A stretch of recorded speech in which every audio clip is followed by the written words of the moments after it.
నమస్తే. దళిత బంధు పైన మేధావులతో సంఘాల నాయకులతో ప్రజల పట్ల కొంత అవగాహన, ప్రజల కోసం పనిచేసే నాయకులతో తొలి వెలుగు ఒక బలమైన సుదీర్ఘమైన చర్చని ప్రజల్లోకి తీసుకెళ్లే ప్రయత్నం చేస్తోంది. ఇందులో భాగంగా ఇవాళ నాతో పాటు ఉన్నారు కదిరే కృష్ణ గారు, సామాజిక ఉద్యమకారులు. బహుజన రాజ్యం రావాలి తెలంగాణలో, ఈ దేశంలో అని గట్టిగా పోరాడుతున్నారు. ఆ వర్గాల్లో చైతన్యాన్ని తీసుకొస్తున్నారు. వెల్కమ్ కృష్ణ గారు. సో ఒక క్లుప్తంగా మీ ఒపీనియన్ ఏంటి? ఈ దళిత బంధు దళితుల్లో ఒక సాధికారతను తీసుకురావడానికి, దళితుల్లో అభివృద్ధిని తీసుకురావడానికి ఏమైనా ఉపయోగపడుతుందా, లేదంటే కేవలం ఇది ఒక ఎలక్షన్ స్టంట్, ఎలక్షన్లో వాడుకొని మళ్ళీ ఇదే దళితుల్ని మోసం చేయడానికి చేసే ప్రయత్నమా? దీని గురించి మాట్లాడాలి అనుకున్నప్పుడు రెండు ప్రధాన కోణాల్లో ఈ అంశాన్ని చూడాలి. నెంబర్ 1, నిజంగానే దళిత బంధు ఇంప్లిమెంట్ చేస్తే దీన్ని ఆహ్వానించవచ్చు. నిజంగానే దళితుల పట్ల చిత్తశుద్ధితో దళితులు అనే పదాన్ని అసలు వాడడానికి నేను అబ్జెక్షన్ చేస్తాను. నేను వాడను ఆ పదాన్ని జనరల్గా. అసలు నా పుస్తకాల్లో ఎక్కడ కూడా ఆ పదాన్ని నేను వాడలే. ఎప్పుడో ఒక దగ్గర వాడినే తీసేసిన వాడిని. ఆ పదం అబ్జెక్షనబుల్ వాస్తవానికి. సరే, అందరూ జనసామాన్యంలో జలబాహుల్యంలో అది ప్రచారంలో ఉంది కాబట్టి నమ్ముతున్నారు. It's different thing. అయితే దళిత బంధు అనేటటువంటి ఏదైతే ఉందో అది నిజంగానే చిత్తశుద్ధితో ఆయన ఇంప్లిమెంట్ చేస్తా అంటే అది ఆహ్వానించవచ్చు, తప్పులేదు. కానీ నేనైతే చిత్తశుద్ధితో వాళ్ళ యొక్క అభివృద్ధి పట్ల నిబద్ధతతో ఈ స్కీమ్ తీసుకొస్తున్నాడని మాత్రం నేను అనుకోవట్లేదు. ఇది నెంబర్ 1 పాయింట్. అందుకే దీనికి దళిత బంధు అని పేరు పెట్టే కంటే దళిత దగా అని చెప్పేసి పేరు పెడితే చాలా బాగుంటుందని నేను అభిప్రాయపడుతున్నాను. కాంగ్రెస్ లేదా దళిత దండోరా అని పెట్టారు కానీ అది సూటబుల్ వర్డ్ కాదు. దళిత దగా స్కీమ్. ఎందుకు ఈ మాట అంటున్నానంటే రెండో పార్ట్, ఇది ఫస్ట్ పార్ట్. ఓకే, ఇది చిత్తశుద్ధితో ఉంటే అందరం ఆహ్వానిద్దాం. ఎందుకంటే ఇప్పుడు ప్రశ్న ఏమొస్తుంది, అరే దళితులకు 10 లక్షల రూపాయలు ఇస్తా అంటే వద్దంటున్నారేంటి మీరు అనేటటువంటి మాట వస్తుంది. మేమేమంటున్నాం, మీరు చిత్తశుద్ధితో న్యాయబద్ధంగా వాస్తవంగా ఒకరికి చేయాలనుకొని నిజంగా వస్తే వీఆర్ వెరీ హ్యాపీ. కానీ ఇందులో ఒక అంశం ఉంది, నేను ఇంటరప్ట్ చేస్తున్నా. నియోజకవర్గానికి 100 మందికి ఇస్తారట. హుజూరాబాద్ నియోజకవర్గం పైలట్ ప్రాజెక్ట్ కాబట్టి అక్కడ మొత్తం 20,000 కుటుంబాలకు ఇస్తారట. ఓకే, 2 అంశాలు ఉన్నాయి ఇక్కడ. 100 మందికి ఏ లెక్కన, ఏ ప్రాతిపదికన 100 మందిని సెలెక్ట్ చేస్తారు? ఎకరం భూమి లేని దళితులు, వేలాది మంది దళితులు తెలంగాణ రాష్ట్రంలో లక్షలాది మంది ఉన్నారు.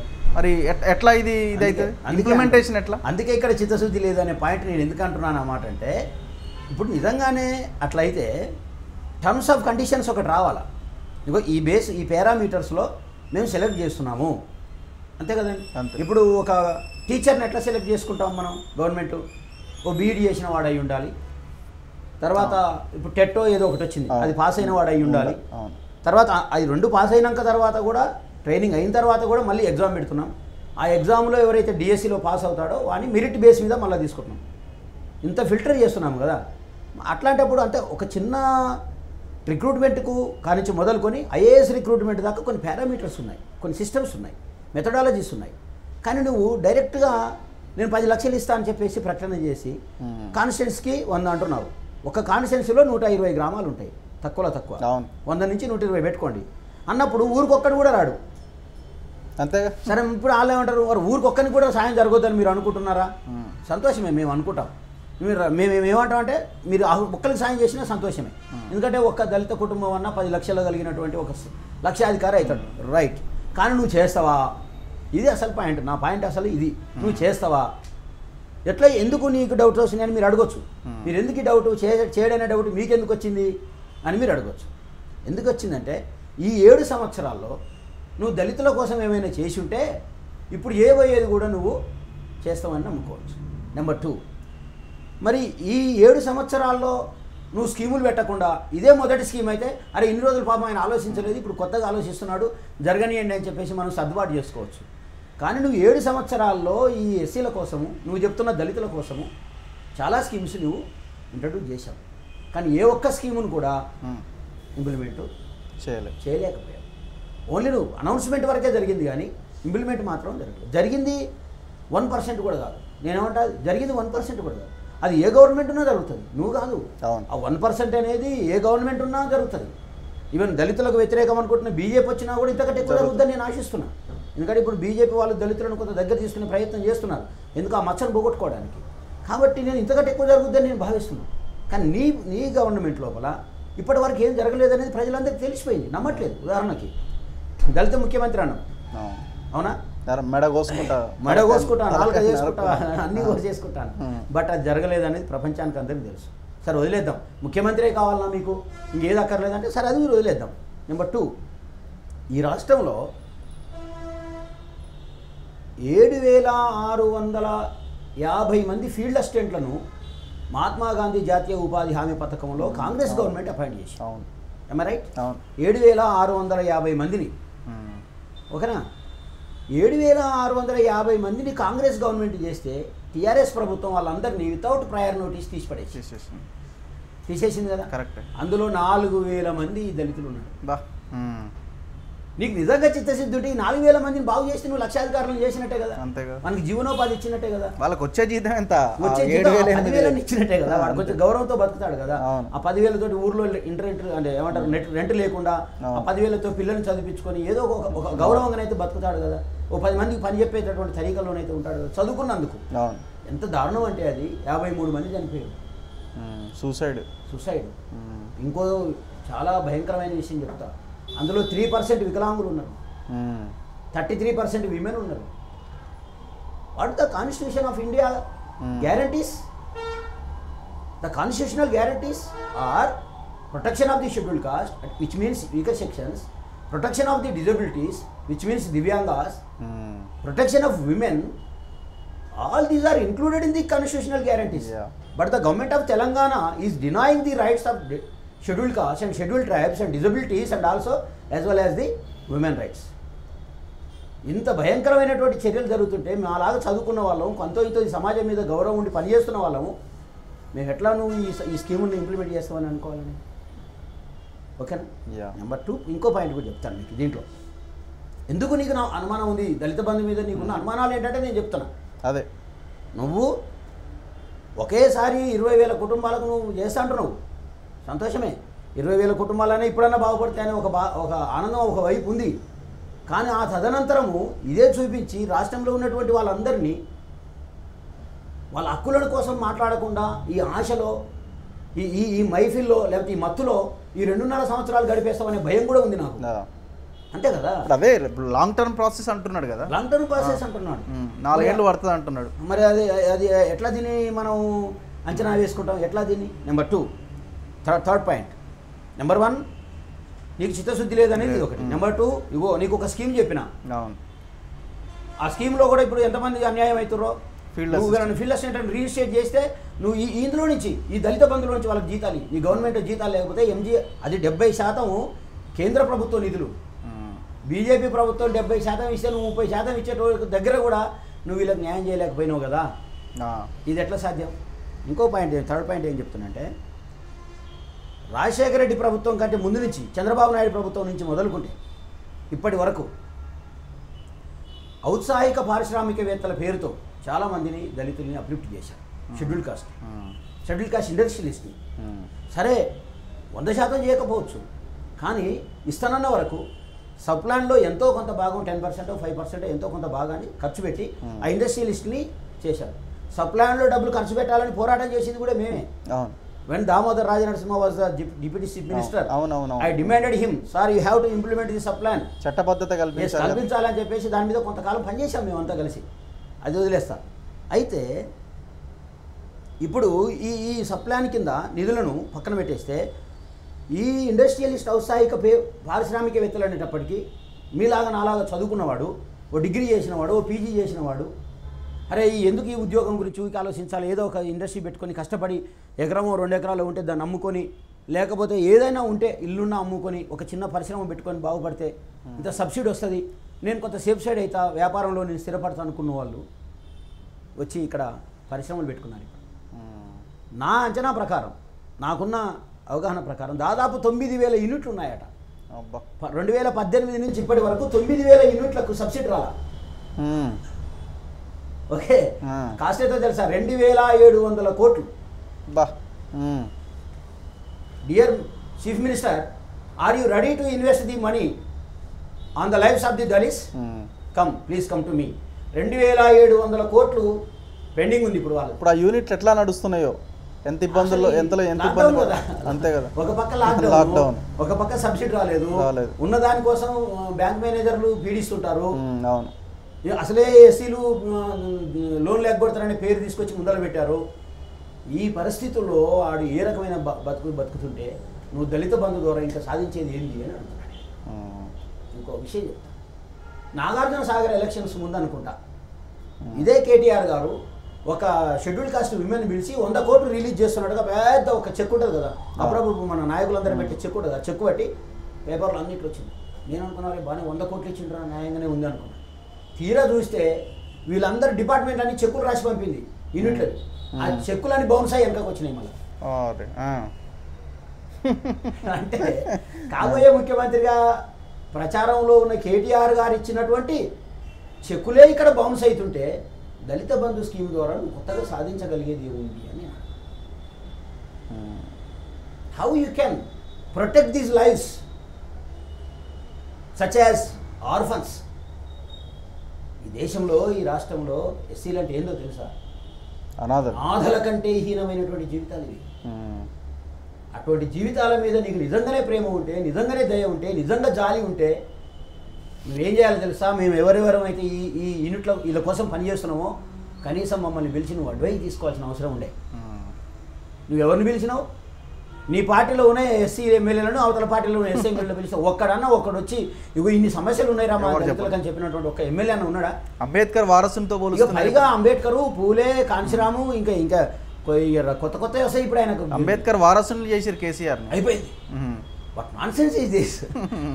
ఎంత భయంకరమైనటువంటి పరిస్థితుల్లో ఈ దళితులు ఉన్నారు. ఇది ఆలోచించకుండా అట్లా చేస్తారు. ఇంకో చాలా ప్రధానమైన విషయాన్ని మీకు చెప్తున్నాను. ఇవాళ గురుకులాల పేరుతో ఉన్నటువంటి ప్రభుత్వ పాఠశాలను మూసేయించి గురుకులాలను ఓపెన్ చేయించారు. తప్పు కాదు, నేను ఆహ్వానిస్తున్నాను.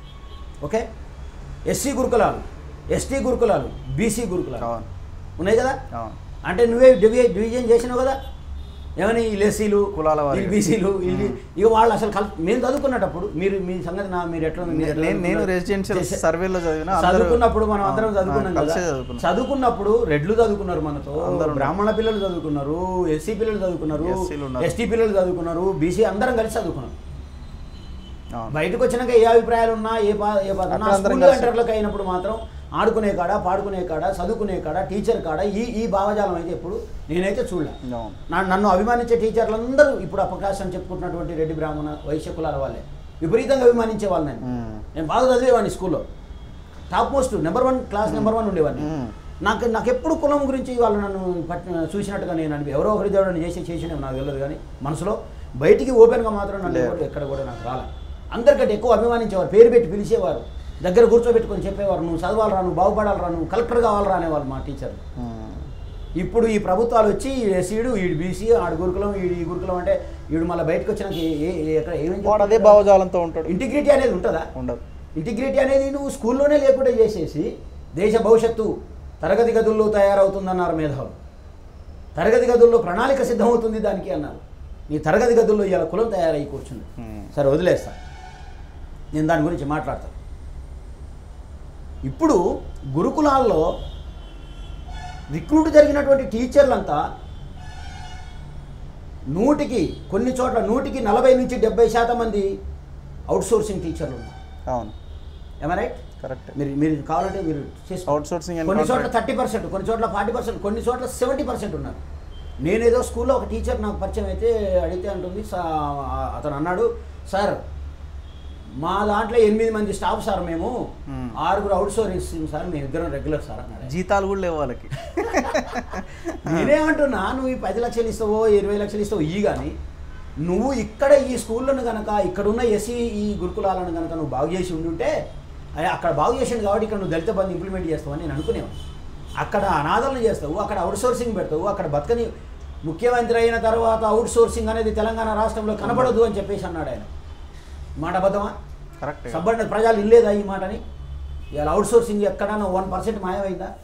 అవుట్సోర్సింగ్ అనేటటువంటి సంస్థ లేకుండా పోయినాయా? లేదు. కానీ నేను పైపెచ్చి చెప్తున్నా, ఇట్లా అవుట్సోర్సింగ్ పెట్టినటువంటి ఉపాధ్యాయులు ఏ బాధ్యతతో పనిచేస్తారు?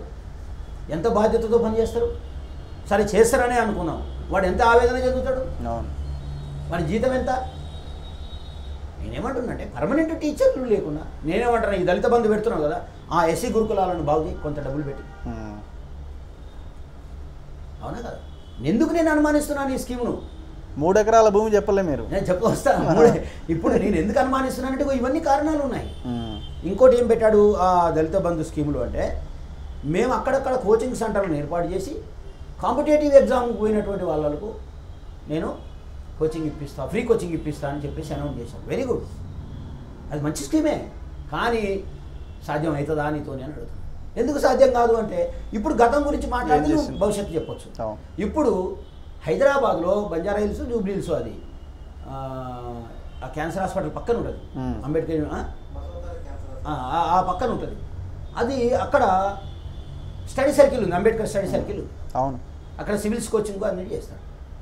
ఒక్కసారి మీరు దాన్ని విజిట్ చేయండి. పోనీ ముఖ్యమంత్రి గారిని విజిట్ చేయమనండి. పోనీ రాష్ట్రంలో ఉన్న దళిత ఎవరైతే సోషల్ వెల్ఫేర్ మినిస్టర్ ఉండో ఆయన ఒకసారి విజిట్ చేయమనండి. ప్రిన్సిపల్ సెక్రటరీని ఒకసారి విజిట్ చేయమనండి. అసలు విజిట్స్ ఉన్నాయా ఈ రాష్ట్రంలో? తనిఖీలు ఉన్నాయా? ఏం జరుగుతుందో ముఖ్యమంత్రి గారికి తెలుస్తుందా? నేను వెళ్తా, ఎట్లా ఉంది సిచ్యువేషన్ అక్కడ మీరు ఒకసారి చూడండి. అక్కడ మొత్తం క్లోజ్ చేసేది దాన్ని. ఇప్పుడు అక్కడ క్లోజ్ చేసేది దాన్ని. ఇప్పుడు టీచర్లు ఉండరు. ఉన్న టీచర్లు సరైన ఢిల్లీ నుంచి, బెంగళూరు నుంచి ఆ ఫ్యాకల్టీకి సరైనటువంటి ఫెసిలిటీస్ ఉండవు. మెటీరియల్ లేదు. సివిల్ సర్వీస్ వాడికి మెటీరియల్ లేకపోతే ఎట్లా వాడు అటెండ్ చేస్తారండి? Mess problem, hostel problem. ఏమనంటే మేము అందులో అంతా అవకతవకలు జరుగుతున్నాయి కాబట్టి దాన్ని తీసేస్తాను. అవకతవకలు జరిగితే తీసేయడం కాదు, అవకతవకలు జరగకుండా చూడాలి. కానీ అవకతవకలు జరిగినాయి కాబట్టి తీసేస్తాను ఎట్లా కుదురుతుంది? కబ్జా జరుగుతున్నాయి కాబట్టి మొత్తం భూమి మొత్తం చేసేస్తా. అదే చెప్తున్నాడు కదా. అదే అది పద్ధతి కరెక్ట్ కాదు. ఎలుకలు ఉన్నాయని ఇల్లు దాగలు పెడతావా? ఎలుకలు లేకుండా చేసుకోవాలి కానీ ఇల్లు దాగలు పెట్టేస్తావాను. నేను అదే అంటున్నాను. అంటే ఇప్పుడు ఉన్న కోచింగ్ సెంటర్కే దిక్కు లేదు. ఎంత ఘోరం అంటే సోషాలజీ తోటి మ్యాథమెటిక్స్ చెప్పిస్తారు, మ్యాథమెటిక్స్ ఇంగ్లీష్ చెప్పిస్తారు, ఇంగ్లీష్ టీచర్ తోటి హిస్టరీ చెప్పిస్తారా మీరు? ఇటువంటి గందరగోళ వాతావరణం ఉంటుందా ఈ రాష్ట్రంలో? నేనేమంటున్నా, నువ్వు నిజంగానే నీకు మనసు ఉండొచ్చు ఇది చేయాలని, కానీ ఇప్పటి వరకు జరుగుతున్నటువంటి వాటన్నిటిని బట్టి నువ్వు చేయబోయేది కేవలం ఏమంటున్నాడు? అవును, నేను నా పార్టీ ఏమన్నా సన్నాసుల మఠం ఇది రాజకీయ పార్టీ? నేనేమంటున్నా, నీది గవర్నమెంట్, నీది పార్టీ కాదు. Party is different from the government. ఈ డిమార్కేషన్ తెలియదా మీకు యాజ్ ఎ ముఖ్యమంత్రిగా? ఎట్లా అవుతుందండి? పార్టీ ప్రభుత్వం ఒకటేనంటారా మీరు? లేదు. ఈ స్కీమ్ని ఇచ్చింది నీ టీఆర్ఎస్ పార్టీ కాదు, ఈ స్కీమ్ని ఇచ్చింది ప్రభుత్వం. నీ పార్టీ ఇచ్చిందంటే మేము ముట్టుకొని కూడా ముట్టుకోము. నేను పిలుపునిస్తాను ప్రజలకి, ఇది టీఆర్ఎస్ పార్టీ స్కీమ్ అయితే ఒక్కడు ముట్టుకోకండి. ఇది ప్రభుత్వం, ప్రజాప్రభుత్వం ఇది. నువ్వు ఒకసారి ఎన్నికైన తర్వాత, ఓట్లు వేసిన తర్వాత మేము మర్చిపోతాం ఎవరు చేసామనే సంగతి అనవసరం. నీ ప్రభుత్వం అయిన తర్వాత నేను ముఖ్యమంత్రిగా గౌరవిస్తాం. నేను ముఖ్యమంత్రి అంటున్నాం, మేము గౌరవ ముఖ్యమంత్రి అంటున్నాను, నేను ముఖ్యమంత్రి గారే అంటున్నా. ఇప్పటికంటే ఎప్పటికైనా అంటా. ఎందుకంటే I respect the seat, I respect your designation which was designed by the doctor Babasaheb Ambedkar. yes, because of I am very loyal to the Constitution of India. అటువంటి భారత రాజ్యాంగం ఇచ్చిన పదవి కాబట్టి నేను ముఖ్యమంత్రి అంట. నీ ప్రభుత్వాన్ని గౌరవిస్తాను. నీ ప్రభుత్వాన్ని నేను విమర్శించినప్పటికీ నీ ప్రభుత్వానికి నేను ఏ రూల్ పెడితే ఆ రూల్కి నేను నిబద్ధునై ఉంటా. ముగ్గురు బండి ఎక్కువద్దంటే నేను ఉండను. ఎందుకని? ముగ్గురిని ఎక్కనియను. నేను కూడా ఇద్దరిని ఎక్కి, ఎందుకంటే నీకోసం కాదు, నువ్వు పెట్టిన రూల్ అది. నీ గవర్నమెంట్ ఇచ్చిన రూల్ నేను ఒబే చేస్తున్నా లేదా, నాకు ఇష్టం ఉన్నా లేకపోయినా అన్నప్పుడు ఈ స్కీము నీ ప్రభుత్వందిగా, నీ పార్టీది కాదు, నీ ప్రభుత్వాన్ని.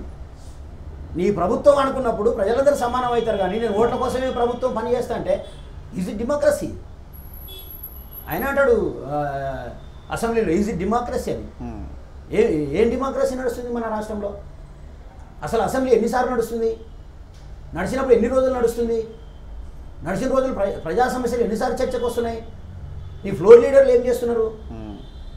ఈ పత్రికలు ఏం చేస్తున్నాయి? మీడియా ఏం చేస్తుంది? Totally the democracy was denied in Telangana. The rights of the people has been denied in Telangana. ఎక్కడ ఉందండి చెప్పండి మీరు? అరే మనము, ఆయన అంటాడు రాజశేఖర రెడ్డి నిరంకుశుడు అని. నేను ఒప్పుకుంటా కాసేపు. రాజశేఖర్ అన్నది నిరంకుశుడే. అసెంబ్లీని సజావుగా నడవనిచ్చి విస్తృతమైనటువంటి చర్చ జరగనిస్తే నువ్వు ప్రజాస్వామ్యబద్ధంగా పోరాట పంతాలో నుంచి వచ్చినటువంటి నాయకుడివి, ప్రభుత్వాన్ని ఏర్పాటు చేసి అసెంబ్లీలో ఎన్ని రోజులు నడవనిస్తున్నావు నువ్వు అసెంబ్లీని? అసలు నీ అసెంబ్లీలో ఏం చర్చలు నడుస్తున్నాయి? అసలు ప్రతిపక్షం ఏడుంది? నీ ప్రతిపక్షం కొనేసిండు కదా నేను అదే అంటున్నా. అసలు నీ ఫ్లోర్ లీడర్ ఎక్కడ ఉంటున్నది? అందుకనే నీ ఫ్లోర్ లీడర్లు ఏం మాట్లాడుతున్నారు? నీ ఫ్లోర్ లీడర్లు అసలు మాట్లాడే వేదికే లేదంటే ఉన్న 2 రోజులు నువ్వు నివాళులు అర్పించేసి ఉన్న స్కీములన్నీ బిల్లుల మీద సంతకాలు పెట్టించి పాస్ అని చెప్పేసిన తర్వాత ప్రజాస్వామ్యం బతుకుందట? ఇది డెమోక్రసీ? ఏ రాజ్యంలో ఉన్నాం మనం? రాజ్యాంగం ఇంప్లిమెంట్ అవుతుందా ఇక్కడ? అందుకే నాకు డౌట్ ఉంది నీ మీద, 100% డౌట్ ఉంది. ఏం చేస్తాడు మరి? డౌట్ దళిత బంధు అనేది కేవలం నీ ప్రయోజనాల కోసం, నీ జాతి ప్రయోజనాల కోసం, నీ పార్టీ ప్రయోజనాల కోసమే కానీ ఈ ప్రజల పట్ల నిబద్ధతతో ప్రేమతో ఉండేది కాదు. దీని వెనకాల ఆయన జాతి ప్రయోజనాలు ఏమున్నాయి? ఎందుకుండవు? రేపు అక్కడ టీఆర్ఎస్ ఇతర ప్రభుత్వం వస్తే రాష్ట్రంలో మొత్తం వ్యతిరేక పవనాలు వీయవా? 2023లో ప్రమాదం లేదా నీకు? ఒక పక్క బీజేపీ ముంచుకొస్తుంది కదా, కబలించేస్తున్నారు కదా. ఒక పక్క ఇప్పుడు రేవంత్ రెడ్డి కాంగ్రెస్లో ఆయన ఒక పక్క మూసేసుకుంటూ వస్తున్నాడు కదా. ఎందుకు లేవు నీ ప్రయోజనాలు? మళ్ళా నీ కొడుకు ముఖ్యమంత్రి కావాలి కానీ నేను అందుకే అంటున్నా. నేను మళ్ళీ నన్ను లాగేస్తున్నావు కానీ సరే అయినా పర్వాలేదు, నేను ఓపెన్ అయితే నాకేం భయం లేదు. నాకేం భయం లేదు. నాకు 100 కోట్ల ఆస్తులు లేవు, నాకు సొంత ఇల్లు లేదు, వింటున్నావా? నాకు లక్షల కోట్ల రూపాయల బ్యాంక్ బ్యాలెన్స్ లేదు. ఏకో నారాయణ అంటారు చూసినవా? నేను ఉంటే ఈ ప్రజల కోసం ఉంటే, పోతే ఈ ప్రజల కోసం పోతే, నాకు ఏ నష్టం ఏం లేదు. కాబట్టి నేను మాట్లాడలేదనుకో నా జాతి ప్రజలకు నేను ద్రోహం చేసినోని. నేను మాట్లాడలేదనుకో అసలు నా పుట్టుకకే అర్థం లేదు. అవును, జాతి క్షమించదు కూడా. ఏ గుడిసెలో పుట్టొచ్చినో నేను ఆ గుడిసె వాళ్ళ కోసం నేను మాట్లాడకపోతే నేను అంబేద్కరిస్ట్ని కాదు, అసలు ప్రజాస్వామ్యవాదిని కాదు, మనిషినే కాదని నేను ఫీల్ అవుతా. హ్యుమానిటేరియన్ కాదు నేను. కాబట్టి నేను మనస్ఫూర్తిగా నమ్మేదే చెప్తున్నా. నీ కొడుకు ముఖ్యమంత్రి కావడం కోసం నువ్వు ఎన్ని జిమ్ముకులు చేస్తున్నావు చెయ్యి, ఎవరైనా చేస్తావు. నువ్వు అన్నట్టుగానే సన్యాసుల మఠం కాదు నీది. కానీ సన్నాసులను అప్పుడప్పుడు మాట్లాడతారు కానీ నీ దగ్గర ఉన్న ఒక్క సన్యాసి కూడా మాట్లాడతలేడుగా. సన్నాసుల కంటే అధ్వానం అయ్యారు కదా నీ దగ్గర ఉన్న వాళ్ళు అని అడుగుతున్నాను. ఈ రాష్ట్రంలో ఇప్పటి వరకు నేను ఈ 45 సంవత్సరాలు నాకు జ్ఞానం వచ్చిన కాంచి చూస్తున్నాండి. చాలా అసెంబ్లీలు చూశాను నేను. రాజశేఖర రెడ్డి గారితో నేను కొంత ఇలాంటి ముఖ్యమంత్రిని, ఇలాంటి ప్రభుత్వాన్ని చూసారా మీ చరిత్రలో? అదే చెప్తున్నాను నేను. ఇంత భయంకరంగా నేను ఎక్కడ చూడలే, ఎప్పుడు చూడలేదు కూడా. మినిమము రాజశేఖర రెడ్డి ప్రభుత్వంలో కూడా ఎస్సీ ఎమ్మెల్యేలు మంత్రులు మాట్లాడారు నోరిపి. ఆయన దగ్గర పోయి, సార్ మా ప్రజల దగ్గర మేము పోవాలంటే మాకు ఇబ్బంది అవుతుంది, ఈ ప్రజల దగ్గరికి మేము పోకపోతే సమస్యలు ఎదురవుతాయి, మాకు మేము పోవాలంటే మీరు ఖచ్చితంగా మాకు ఇది చేసి పెట్టాలని అడిగారు. కొట్లాడారు ఆయన దగ్గర, నాకు తెలుసు. జనాలు గమనిస్తున్నారా ఇవన్నీ? అంటే గమనిస్తారంటే నేను ఇప్పుడు ఎట్లయిపోయిందంటే, ఇప్పుడు జనరల్గా ఏమనుకుంటారంటే రాజకీయ నాయకులు కూడా వాళ్ళు పోరాడకుండా ఏమంటారంటే జనాలు డబ్బులు తీసుకుంటున్నారు, ఓటేస్తున్నారు. సింపుల్గా ఒక మాట అనేస్తుంటారు. ఇప్పుడు గమనిస్తున్నా అంటే అదే నేను చెప్పేది. నువ్వు 20,000 ఇప్పుడు 20,000 కుటుంబాలకు వాడు ఇస్తా అంటివి. 20,000 ఇంటూ 10 లక్షలు ఎంత అవుతున్నాయి? 2,000 కోట్లు. మరి నువ్వు 2,000 కోట్లు ఆడ ఖర్చు పెట్టిన తర్వాత ఎవడన్నా 50,000 10 లక్షల రూపాయలు ఒక ఇంటికి వస్తున్నాయంటే ఎవడన్నా ఏం ఆలోచిస్తాడు చెప్పు? ఇక రాజకీయాల సంగతి తర్వాత డెమోక్రసీ సంగతి అరే ప్రస్తుతం నేను బాగుపడాలి కదరా, పోతే పోయా నీకు. భారత ప్రజాస్వామ్యానికే ఇది పెనుముప్పు. నువ్వు ప్రజల్ని ఒప్పించి ఓట్లు వేయించుకో. అది బీజేపీ కావచ్చు, నాకు ఇర్రెస్పెక్టివ్ ఆఫ్ పార్టీస్, నేను ఏ పార్టీని గురించి మాట్లాడు, ఏ పార్టీ అయినా కావచ్చు, కాంగ్రెస్ కానీ టీఆర్ఎస్ కానీ, ప్రజలను ఒప్పించి నీ సిద్ధాంతాలను చెప్పి, నువ్వు చేయబోయే పనులను చెప్పి, నీ మేనిఫెస్టో చెప్పి, నీకున్న చమత్కారాలను ప్రయోగించి, నీకున్న రాజకీయాలను ఉపయోగించి నువ్వు ప్రజల్ని మెప్పించాలి. కానీ నేను డబ్బులు పెట్టి ఎలక్షన్ ముందులో ఎవరన్నా అడుగుతున్నారా, అరే ఇదేందా నువ్వు 20,000 కోట్లు ఇవ్వాలనుకుంటే 20,000 కుటుంబాలకు నువ్వు హుజూర్ నగర్ ఇవ్వాలంటే పార్టీ తెల్లారినాక ఇవ్వు, ఈరోజు ఇస్తూ ముందు పోయి నువ్వు పనిచేస్తామని చెప్పేసి ఎందుకంటారు అని ఎవరైనా అడుగుతున్నారా? ఇది ప్రజాస్వామ్య విలువలైనా? ఇప్పుడు ఆయనకు కూడా తెలుసు రేపు పొద్దున ఒకవేళ హుజూరాబాద్గా ఇస్తే మిగతా నియోజకవర్గాలు అడుగుతాయని ఇప్పటికే అడుగుతున్నారు. మా ఎమ్మెల్యే గారు రాజీనామా చేయండి, మాకు 10 లక్షలు వస్తాయని ఆ నియోజకవర్గాల ప్రజలు అడుగుతున్నారు. ముందు పెడతాడు అన్నాడు కదా, నా దగ్గర ఒక 2-3 ఉన్నాయి, చేస్తే అసలు మీరు మాట్లాడి ఇప్పుడు ఏంది, ఇంకొక 2 సంవత్సరాలు ఉంది, ఈ సంవత్సరం అంతా ఇది నడుపుతాడు, ఇంకొక జిల్లా పైలట్ ప్రాజెక్ట్ తీసుకుంటాడు, అక్కడ కొంత ఖతం చేస్తాడు, అయిపోతుంది. అప్పుడప్పుడు ఇంకొకటి వేస్తాడు, ఇది వెనక పోతుంది. పోలేదా? ఇప్పుడు 3 ఎకరాల భూమి పోలేదా? 3 ఎకరాల భూమి ఎందుకు పోయింది? 3 ఎకరాల భూమి? 3 ఎకరాల భూమి ఇచ్చింది లేదు, సచ్చింది లేదు, ఉన్న భూమి గుంజుకున్నారు కదా దళితులు అసైన్డ్ భూమి. 3 ఎకరాల భూమి ఎక్కడ పోయింది? ఎందుకు పోయింది? నేను అన్ని చోట్ల ఆర్టీఐ కింద ఇన్ఫర్మేషన్ తీసుకున్నా. మా బహుజన సేన కార్యకర్తల్ని, బహుజన సేన నాయకులందరినీ అక్కడ లోకల్లో తీసుకున్నా. అసలు ప్రతి మండలంలో ఎన్ని భూములు ఇచ్చిండో ఒకసారి లెక్క తీసుకోండి రా అని. గమ్మతైన విషయం ఏంటంటే ఎంఆర్ఓలు ఇస్తలేరు. ప్రభుత్వంలో ఎంఆర్ఓలు అంటే ప్రభుత్వ అధికారుల పనితీరు ఆశ్చర్యం, హాస్యాస్పదం అనిపిస్తుంది. ఇవ్వట్లేదు. ఇచ్చిన వాళ్ళు ఒరిజినల్గా ఇచ్చి, సార్ ఎందుకు అడుగుతారో చెప్పండి సార్ అని. ఎందుకు అడుగుతాం తెలుసుకోవాల్సిన రైట్ ప్రతి పౌరుడికి కదా ఈ దేశంలో. చట్టమే కదా అది. చట్టమే కదా. నేను అంటున్నా ఒక్క మండలంలో ఒక్క ఊర్లో ఒక్కొక్కరికన్నా ఇచ్చిన చెప్పు 3 ఎకరాలు. ఒక్కొక్కరికి 3 ఎకరాల భూమి దొరకదా నీకు? అమ్ముతున్నాడు ఇప్పుడు. అమ్ముతున్న భూములని వాళ్ళకి ఇస్తే తప్పవుతుందా? ఊర్లో బంజారా భూములు లెక్కేసినావు కదా, ఇప్పుడు మనం లెక్క తీపించినావు కదా సర్వే ద్వారా. ఎన్ని వేల ఎకరాలు వచ్చిందో తెలియదా నీకు? అంటే అక్కడున్న పక్క రైతు కాడ కొంటే ఆ రైతు ఎందుకు ఇస్తాడు నీకు ల్యాండ్? ఉన్న గవర్నమెంట్ భూముల జోలికి పోవు, పక్క రైతు కాడ కొని ఇస్తాడు. పక్క రైతు కాడ కొన్న కానీ వచ్చిన సమస్య ఎంత? అక్కడనే దళారులు పుడతారు, అక్కడనే మీడియేటర్స్ పుడతారు. ఆ స్కీమ్ ఫెయిల్ అవుతుంది అంతే. అట్ ద బిగినింగ్ డే చెప్పాను నేను, ఇది ఫెయిల్ అవుతుంది స్కీము. దీని బదులు ఇంకొక ఆల్టర్నేట్ స్కీమ్ని పెట్టి ప్రజల్ని రక్షించేటటువంటి పని చూసుకోవాలని చెప్పేసి. రెండోది, ఇప్పుడు ప్రతి ఊరికి సమస్య తయారైంది, ఎస్పెషల్లీ దళితుల భూములు. ఎంతమంది చెప్తున్నారో నాకైతే. కోర్టుకు పోలేడు, ఆర్డర్ తీసుకురాలేడు. ఒక చోట 78 ఎకరాలు. నా పేర్లు నాకు సరిగ్గా లేదు, కొంచెం నాకు ముందు టైం ఉంటే నేను చూసుకునేవాడిని. అంటే ఉన్నాయి నా దగ్గర, తీసుకొచ్చేవాడిని. 70 ఎకరాలు ఒకడు, 80 ఎకరాలు ఒక దగ్గర, 110 ఎకరాలు ఒక దగ్గర, 5 ఎకరాలు ఒక దగ్గర, 2 ఎకరాలు, 1 ఎకరా కానించి లెక్క పెడితే మొత్తం లాగేసుకుంటున్నాను.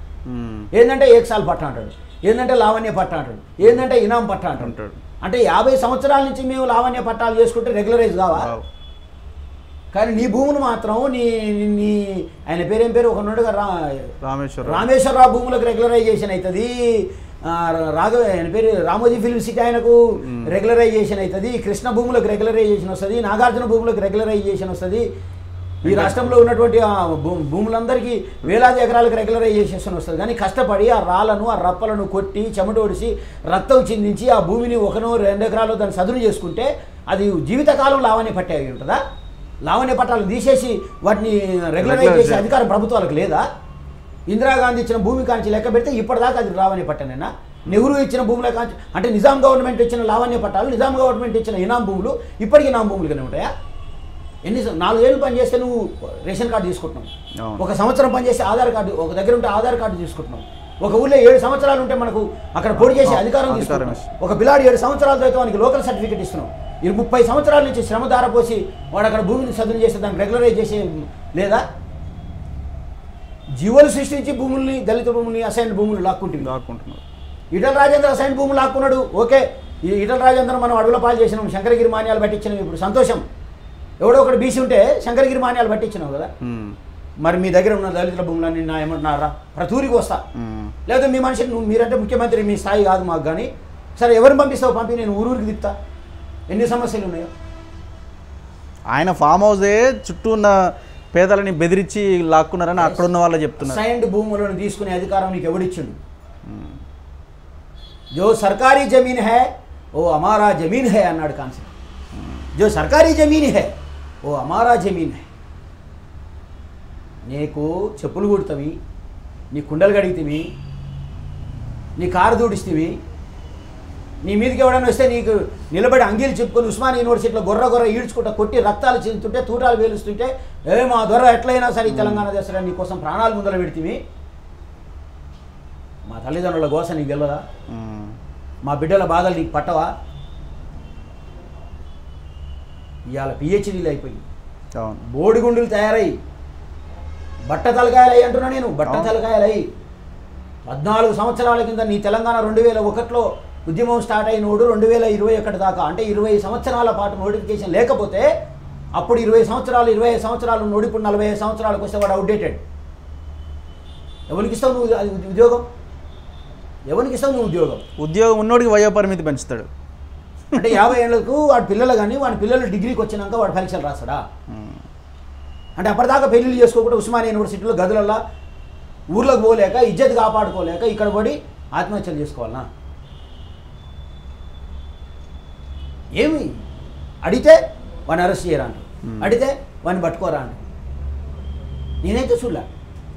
నెహ్రూను మనం అంత ఫ్యూడలిస్ట్ అంటాం కదా, ఆయన సోషలిస్టిక్, కానీ నాలాంటి వాళ్ళకి ఫ్యూడలిస్ట్ ఆయన. అట్లాంటి వ్యక్తి ఎవడైనా నల్ల జెండాలు బట్టి 10 మంది అరిస్తే వాళ్ళని పిలిపించి మాట్లాడేవాడు, ఏంద్రా నీ ప్రాబ్లం అని. రాజశేఖర రెడ్డిని మీరు అందరూ ఫ్యూడలిస్ట్ అని లేకపోతే ఏమంటారు, అదేదో ఉంటుంది ఫ్యాక్షనిస్ట్ అన్నారు. రాజశేఖర రెడ్డి గారి దగ్గరికి ఒక సమస్య పోతే ఆయన పిలిచి మాట్లాడి ఆ సమస్యను పరిష్కరించటం. అది గుండె జబ్బుల సమస్య కావచ్చు, వికలాంగుల సమస్య కావచ్చు, పెన్షన్ కావచ్చు, ఏదైనా కావచ్చు. అంటే పాలకుడికి ప్రజల పట్ల సహానుభూతి ఉండాలా, పాలకుడికి ప్రజల పట్ల ప్రేమ ఉండాలా, పాలకుడికి ప్రజల కష్టాలు అర్థం కావాలి. అర్థం కావాలంటే పాలకుడు ప్రజలలో ఉండాలి. ఇప్పుడు ఏదో మార్పు కనిపిస్తున్నట్టు, మార్పేనా అది? ఇప్పుడు అంటే కొంచెం ఏదో బయటకు వస్తున్నాడు. రాజు వేడలే రవి తేజములరగా, రాజు వేడలే రవి తేజములరగా. అంటే బయటకు వచ్చిందాన్ని ఇప్పుడు గొప్పగా చెప్పుకోవాల్సి వచ్చింది. అదే కేటీఆర్ చెప్తున్నాడు, చూసుకో మా నాయన బయటకు వెళ్ళే వరకు మీరు అందరూ మూతపడ్డారు అని. అంటే రోజు బయట ఉండాల్సిన ఎప్పుడో ఒకసారి బయటకు వస్తే సపట్లు కొడుతున్నాడు. నిజాం నవాబ్ అన్న ఏదైనా ఒక రోజు ఖచ్చితంగా ఒక రోజులో 1 గంట అందరికీ దర్శనం ఇచ్చేటోడట. ఈ దర్శనమే లేదే. నేను కిరణ్ కుమార్ రెడ్డిని కలిసిన, నేను రాజశేఖర రెడ్డిని కలిసిన, నేను రోషే సార్ని కలిసిన, నేను మధ్యన వచ్చిన ఆయన పేరు చంద్రబాబు నాయుడు సార్ని కలిసిన. నేను కలవని ముఖ్యమంత్రి నువ్వే. అంటే ఉదాహరణకి ఏంటంటే, అంటే నేను కలుస్తాను కాదు, నువ్వు నన్ను ఏదో కలుపుకోవాలని కాదు, నాకు అవసరం కూడా లేదు. కానీ ఆ అవకాశం లేదు, ఆ యాక్సెస్ లేదు ప్రజలకి. ఎందుకు లేదు అని అడుగుతాను, ఎందుకు ఇవ్వరు అని అడుగుతున్నాను. నేను పాలకుడిగా మీకు వ్యతిరేకం కాదు, కానీ పాలసీదారుడిగా మీకు వ్యతిరేకం లేదు. మీరు బహుజన రాజ్యం రావాలి అని పోరాడుతూ ఉన్నారు. దళిత బంధు అనగానే ఇది చెప్పండి, అడగండి. దళిత బంధు అనగానే బీసీ బంధు ఎందుకు ఇవ్వరని చాలామంది క్వశ్చన్ చేస్తున్నారు. మా కులాలు మా వర్గాల ప్రజల పరిస్థితి ఏందని అడుగుతున్నారు. ఈ డిమాండ్లో న్యాయం ఎంతవరకు ఉంది? సరే, దాన్ని చర్చించకంటే ముందు ఇంకొక అన్యాయం జరుగుతుంది రాష్ట్రంలో. మీ ద్వారా నేను ప్రజలకు తెలియజేయాలి. చెప్పండి. ఊర్లలో ఈ ఎస్సీ కమ్యూనిటీస్లో కొంత ల్యాండ్, కామన్ ల్యాండ్ ఉంటుంది. ఓకే, కామన్ ల్యాండ్ అంటే ఏదో వదులుకుంటారు. ఆ వదిలినటువంటి ల్యాండ్స్ని ఇప్పుడు చెట్లు పెట్టేటటువంటిది ఏదో స్కీమ్ పెట్టాడు కదా, హరితహారం పేరుతో, హరిత వనం పేరుతో ఆ ల్యాండ్స్ని ఆక్యుపై చేసి ఊళ్ళో ఉన్న రెడ్లు, ఊళ్ళో ఉన్న వెలుమలు, ప్రకృతి వనం అంటే ప్రకృతి వనం ఏదో వనం పెట్టి ఆ ల్యాండ్స్ అన్నిటిని ఆక్యుపై చేసేసి నువ్వు అక్కడ ముగ్గలు పెట్టి లేకుండా చేసేసి అక్కడ ఒక కమ్యూనిటీ హాల్ కట్టుకోవడానికో, 4 సార్లు కూర్చోవడానికో, ఫంక్షన్ చేసుకోవడానికి 3 గజాల జాగ లేని ప్రజలు ఆడ ఏదో కాసేపు పందిరేసుకుని పెళ్లి చేసుకునేటటువంటి వాతావరణం లేకుండా బలవంతంగా ఈ భూములు నువ్వు లాగేసుకుంటే ప్రకృతి వనం మీ అందరికి లాభం కాదంటావా? ప్రకృతి వనం మాకే కావాలన్నా? 1,00,000 నాగలు పెట్టి దుంతా అన్న భూమిలో ప్రకృతి వనం వద్దా? వద్దా? ఎక్కడ ఎందుకు ఉండదు? అసలు నువ్వు మా దగ్గర ఎవరెవరి దగ్గర ల్యాండ్స్ ఉన్నాయని నువ్వు సర్వే చేయించినావు కదా, ఏ ఊర్లో ఎంత ఉందో సర్వే చేయించినావు కదా, నాకు ఒక సర్వే చెప్పు. ఈ రాష్ట్రంలో 50 ఎకరాల పై చిలుకున్న వ్యక్తులు ఎంతమంది, ఒకసారి లిస్ట్ ఎందుకు అవుట్ చేస్తలేవు నువ్వు? లిస్ట్ అవుట్ చేయి. According to the land ceiling these all are criminals. You list out this criminals. Yes, అది చేయాలి కదా. 50 ఎకరాల పై చిలుకున్నాడు ఎవడైనా సరే, irrespective of caste, creed, religion, బయటిది 2 ఎకరాలు ఎకరం భూమి కోసం నువ్వు బయటికి తీయగలిగేటటువంటి చమత్కారం ఉన్నప్పుడు ఇది నీకు లేదా? అక్కడ హరితవనాలు వద్దా? ఇంత అన్యాయం ఉన్న సెంటు భూమి కూడా లాక్కుని, అంటే ఇప్పుడు ప్రజల దగ్గర భూమి లేకుండా, డబ్బులు లేకుండా చేసి ప్రభుత్వం మీద, నాయకుల మీద ఆధారపడాల్సిన పరిస్థితిని కల్పిస్తున్నారు. ఇప్పుడు 1000 రూపాయలు అడుగుతారు కదా, అదే రేపు 2000 అడుగుతారు. అప్పుడు 2000 వస్తున్నట్టు ఎదురు చూస్తారు. 2000 రాకపోయా అది కదా డబ్బుని క్యుములేట్ చేయడం, డబ్బుని ఒక సైడు కార్నర్ చేసేయడం. తెలంగాణను కొట్లాడుతీ మరి ఏంది పరిస్థితి? ఇది ఎటువా? అదే నేనేమనుకుంటున్నట్టే, ఒక అందరి ప్రజలకు నిజంగా ఏదైనా మేలు జరిగేదంటే నాకు అనిపిస్తుంది ఈ కాంగ్రెస్ బెటర్ అనిపిస్తుంది. ఈ లెక్క ప్రకారం చూస్తే ఏమో వాడు తింటే తిన్నాడే, ఒక పెద్ద వాళ్ళు వీడికన్నా దక్కుతుండే. ఎవరో అంటారు ఒక పెద్ద మనిషి మన ఇప్పుడు అట్లే తయారైంది. నేనేదో కాంగ్రెస్ గురించి మాట్లాడుతుంటే నాయన నేను ఒక మాట చెప్తాను అన్నాడు. చెప్పుకాక అంటే, అరే ఆడే కొంచెం మేలుండే ఊగరా, వాడు పావులో తింటే తినడే కానీ పావులో మాకాన్ని ఇచ్చాడు, వీడు ఉన్న కాడికి దోసుకొని తింటుండు అన్నాడు. ఇప్పుడు తెలంగాణ కోసం కొట్లాడిన వాళ్ళందరినీ తిట్టు తినే పరిస్థితి వచ్చింది. అదే వచ్చింది కదా, అరే ఎందుకు చేసిరా మీరు ఇదంతా, అదే పరిస్థితి వచ్చింది కదా. మీకు చెప్పనా, తెలంగాణ మూవ్మెంట్ బలంగా జరిగేటప్పుడు శ్రీకృష్ణ కమిషన్ వచ్చిన సందర్భంలో నేను కొన్ని స్టేట్మెంట్ చేసిన, నా దగ్గర ఉన్నాయి, చూడొచ్చు మీరు. ఏం చెప్పినంటే రే రాబోయే తెలంగాణలో మన సంగతి ఏందో కనుక్కుందామరా మనం అందరం ఒక సైడ్ తిరిగి అని చెప్పేశాను. ఇన్క్లూడింగ్ నా గురువులతో సహా అందరూ ఏమన్నారు తెలుసా, అరే ఫస్ట్ తెలంగాణ రానిరా నాయన, నువ్వు ఎందుకు లొల్లి చేస్తావు, తర్వాత మాట్లాడదాము అన్నారు. నేను చెప్పిన స్వతంత్ర ఉద్యమ కాలంలో స్వతంత్రం అయితే రానియండి, ఎస్సీల సమస్యలు తప్పకుండా పరిష్కరిస్తామన్న గాంధీ భారత రాజ్యాంగం రాకముందే చచ్చిపోయిండు. సమస్యలుగానే మిగిలిపోయినాయి. రేపు జరగబోయేది కూడా తెలంగాణ వచ్చిన తర్వాత ఇది అని చెప్పిన నేను ఆ రోజు. అంటే తెలంగాణకు వ్యతిరేకంగా కాదు, తెలంగాణ కోసం పోరాడుతూనే, వ్యాసాలు రాస్తున్నాయి, కవిత్వం రాస్తున్నాయి, ఉద్యమాల్లో పాల్గొంటున్నాయి. మేము ఏ పదవులు కోరుకోలే. కేసీఆర్ గారి దగ్గర పోయి మాకు ఈ పదవులు ఇవ్వని మేము ఎప్పుడు అడగల. అవసరం లే, ఒక కాజు కోసం కొట్లాడతాం, ఒక కాజు కోసం ఫైటింగ్ చేస్తాం. నువ్వు ఏమన్నా ఉండొచ్చు కాక, నీ కులంతో నాకు సంబంధం, నీ మతంతో నాకు సంబంధం లే, నీకు అన్యాయం జరిగిందంటే ఖచ్చితంగా నేను మాట్లాడతాను. మానవుడిగా అది నా లక్షణం. కానీ మీరు చరిత్ర చదివారు, ఎన్నో పోరాటాల హిస్టరీ మనందరికీ తెలుసు, మీరు కూడా ఇప్పుడు ఉద్యమాల్లో ఉన్నారు. కానీ తెలంగాణ చైతన్యం ఎక్కడ పోయిందని చాలామంది ఒక ప్రశ్న అడుగుతున్నారు. రైట్, అది వాస్తవమేనా? రైట్, 3 పొరలుగా కుట్ర జరిగింది. 3 పొరలుగా కుట్ర జరిగింది. మొదటి పొర, ఎవరైతే తెలంగాణ కోసం పోరాటం చేసిర్రో వాళ్ళందరినీ ప్రభుత్వం ఈరోజు నోరు మూపించేటటువంటి కార్యక్రమంలో భాగంగా పదవులు ఇస్తామని ఆశ చూపింది. ఇవాళ గుర్తుపెట్టుకోండి ఈ మాట. ఫస్ట్ లేయర్, మీకు పదవులు ఇస్తాము. అయితే నేనేమనుకున్నా, నేను పోరాటం చేసిన కదా, నేను జైలుకి పోయినా కదా, నేను తనలబడ్డా కదా, తప్పకుండా నాకు ఇస్తాడు కావచ్చు ఏదో ఒకటి, ఈ ఆశలో ఉన్నాడు ఈయన. ఎందుకంటే ఈ 70 సంవత్సరాల్లో పదవులు లేకుండా బతికిరు కదా, అరే ఏదో ఒకటి దొరుకుతుందని ఆశపడ్డాడు. వాని ఆశ అట్లే ఉంది. రెండవ పొర, విద్యార్థులు, ముఖ్యంగా విద్యార్థులు ఏమనుకుంటారంటే తెలంగాణ వచ్చిందంటే ఉద్యోగాలు వస్తాయి, అరే మననే వచ్చింది కదా తెలంగాణ, అప్పుడే అవును కదా మననే వచ్చింది కదా అనుకున్నాను. ఇట్లా 7 సంవత్సరాలు గడుస్తుంటే ఇప్పుడు పిల్లలందరికీ వేడి పుట్టుకుంది. ఇది రెండవ పొర.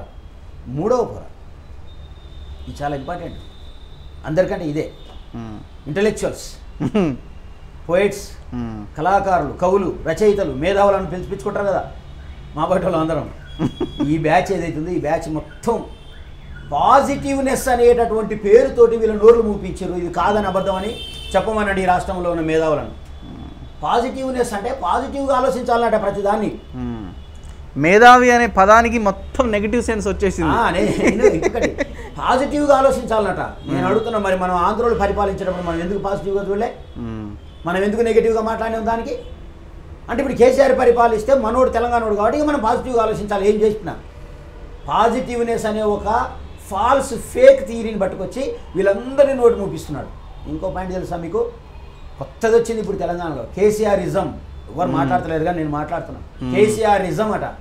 కేసీఆరిజం అనేది ఒక ఇజం ఉందట, దానికి ప్రత్యేకమైన ఇజం ఉందట ఇక్కడ. ఏందా ఇజం అంటే తెలంగాణ సమ్మిళిత అభివృద్ధి. తెలంగాణ అభివృద్ధి చేసుకోవాలిగా, తెలంగాణ వచ్చింది దాన్ని అభివృద్ధి చేసుకోవాలిగా, దాన్ని అభివృద్ధి చేసుకోవాలంటే మళ్ళీ ఇవన్నీ ఉంటే ఎట్లా?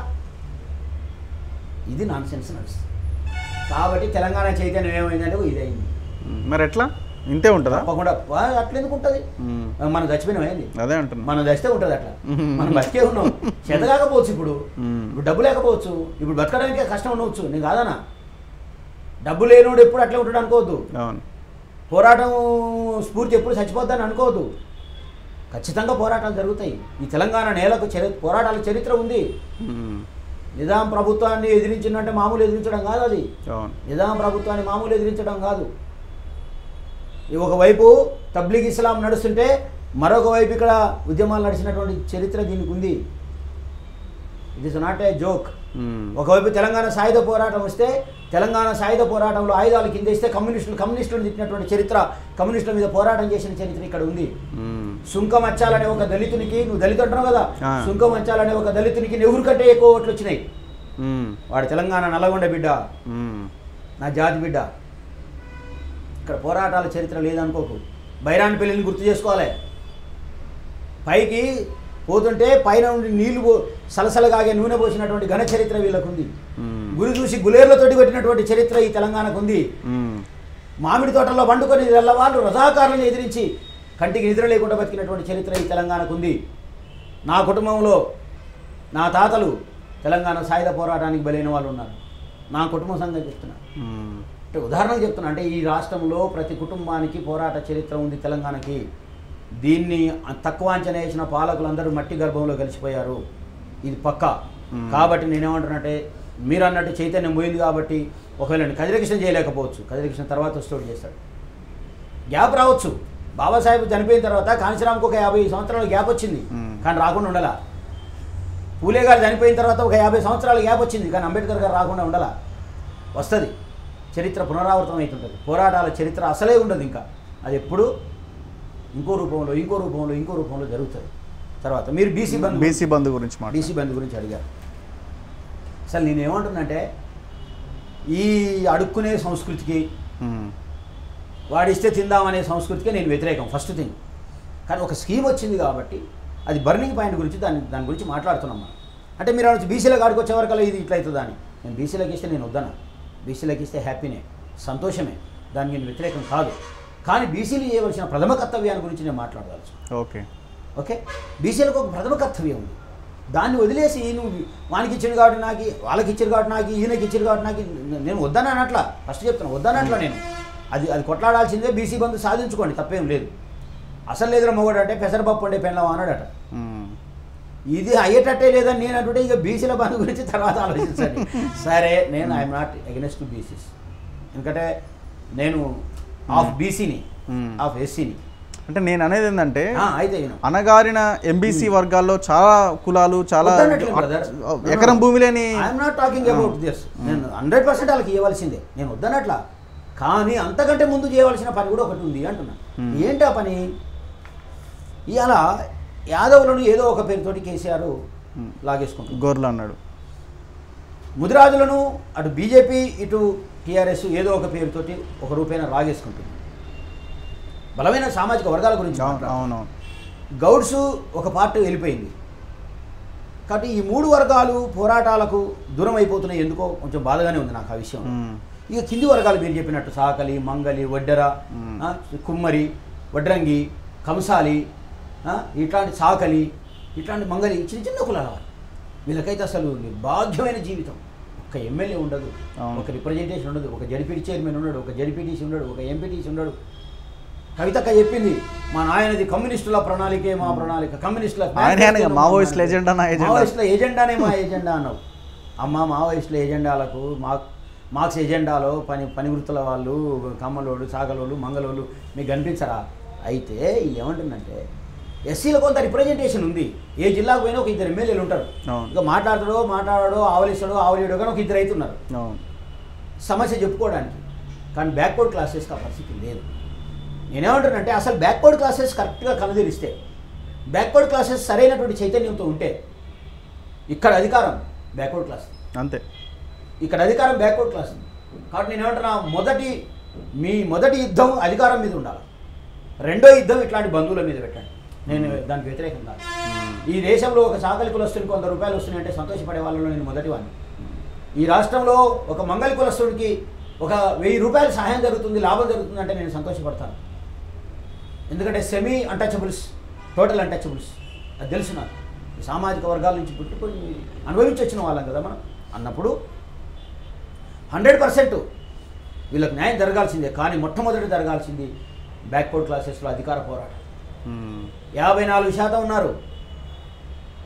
నేనంటున్నా 50%, 4% వద్దు. 30% వన్ సైడ్ చేయి, కొడితే కథం. 30% వన్ సైడ్ చేయి. ఏంది నువ్వు అడిగేది ఒకని? ఓడు కానుక పోయి చేయి పిచ్చం అడిగేదిందా? నువ్వే చేయాలి. అప్పుడు 180 కోట్ల మీద నువ్వు కూర్చుంటావు కుప్ప మీద. అర్థం కావట్లేదు మీకు. నేనేమంటున్నా, అడుక్కునే కానించి నేను కుప్ప మీద కూర్చోమని చెప్తున్నా. ఒక చాగలి ఎమ్మెల్యే ఉన్నాడా? ఒక వడ్డెర ఎమ్మెల్యే ఉన్నాడా? ఒక కౌన్సిల్ ఎమ్మెల్యే ఉన్నాడా?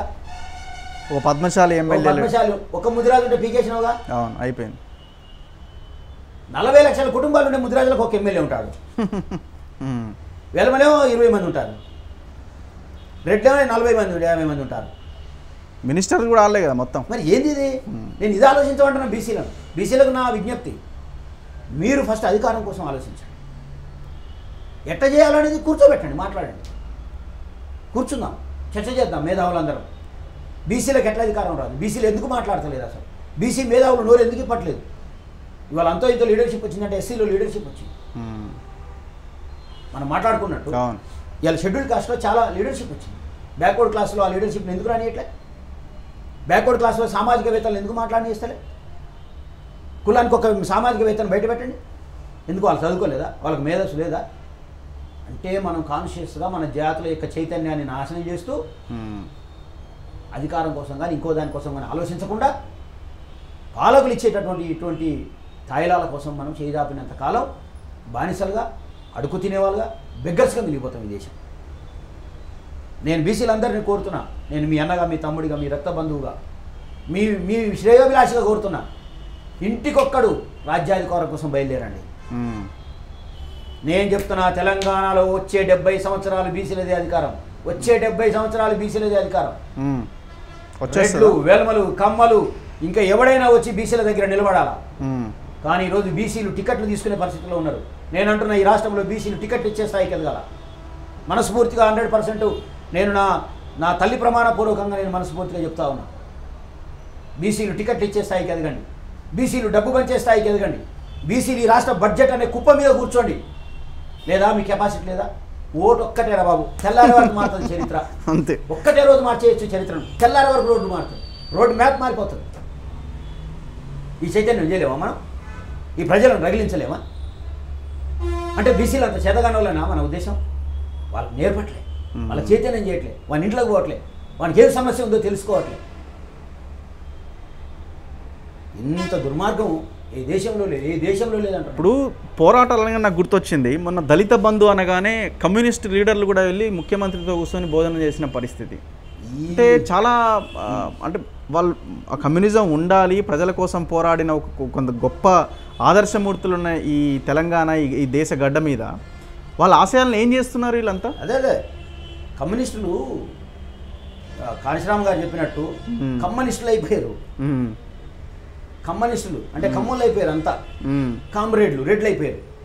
ఎక్కడ చూడు చాడా వెంకటరెడ్డి, తమ్మినేని వీరభద్రం, అక్కడ పోతేనేమో ఆయన పేరేంది ఉంది కదా, అదే నారాయణ. వీళ్ళు కమ్యూనిజాన్ని ఎప్పుడో వదిలేసారు, కమ్యూనిజాన్ని వదిలేసారు వీళ్ళు. కమ్యూనిస్టుల ప్రాథమికమైనటువంటి అభ్యంతరం ఏంటో తెలుసా? ప్రభుత్వాలు ఇచ్చే ఇట్లాంటి ఏంటి చౌకబారు వ్యవహారాలను, ప్రభుత్వాలను ఫస్ట్ వ్యతిరేకించాల్సింది కమ్యూనిస్టులు.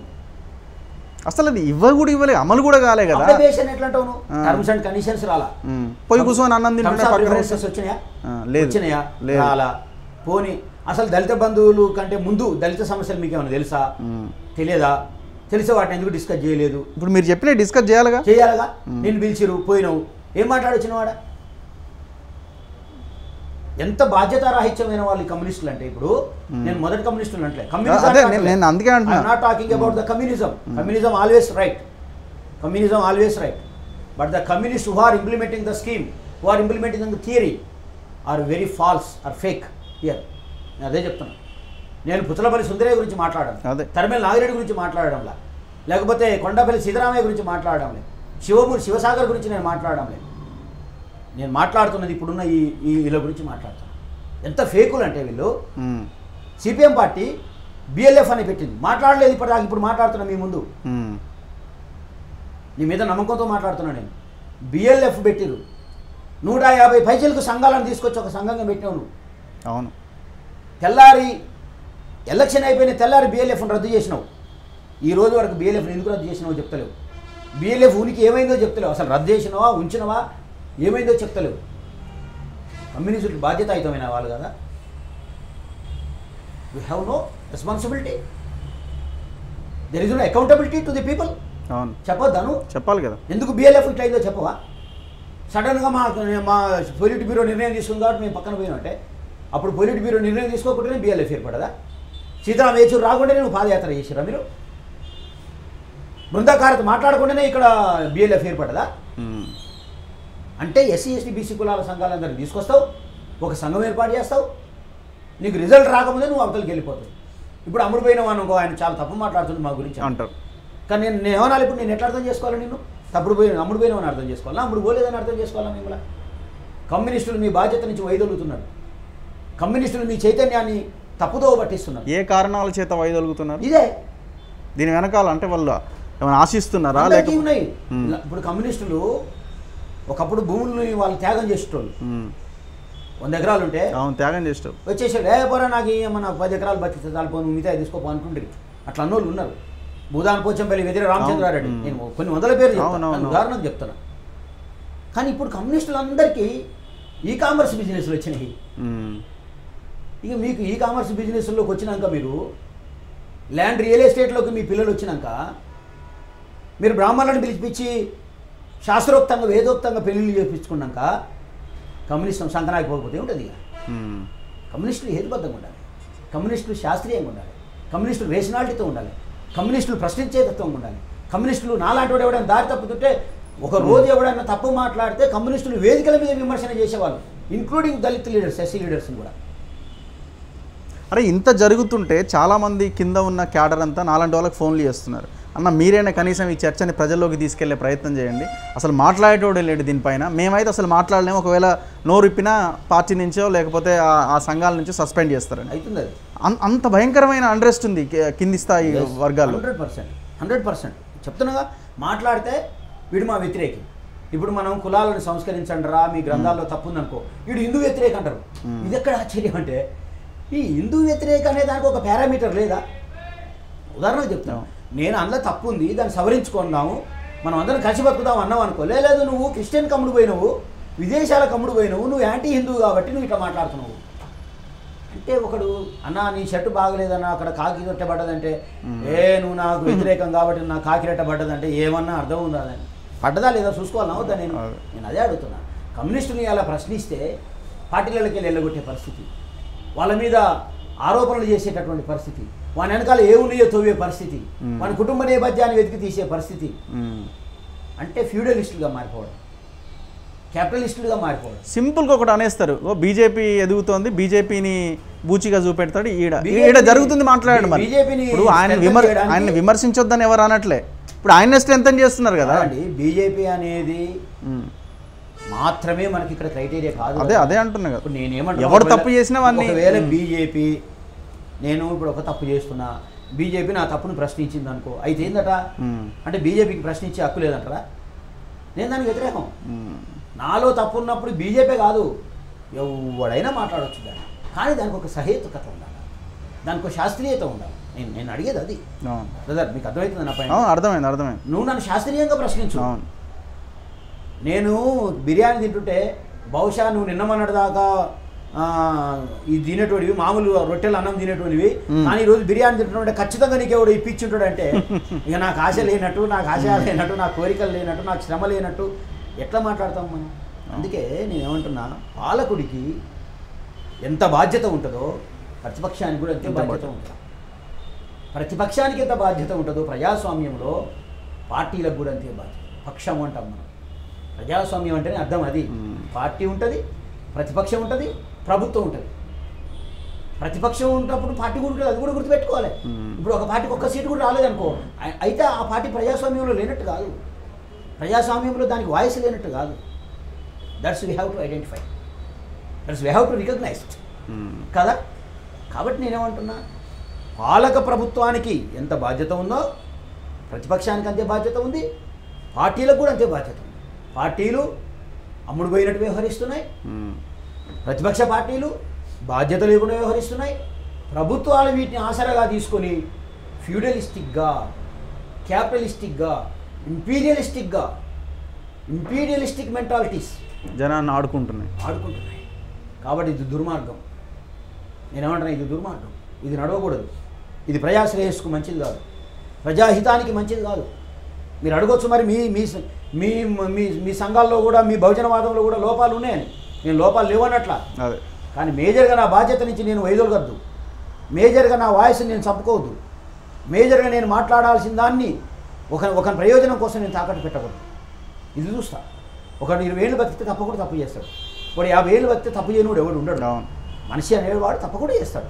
ఒక వ్యక్తి అంటాడు తప్పు చేయకపోతే అది మనిషే కాదు అంటాడు.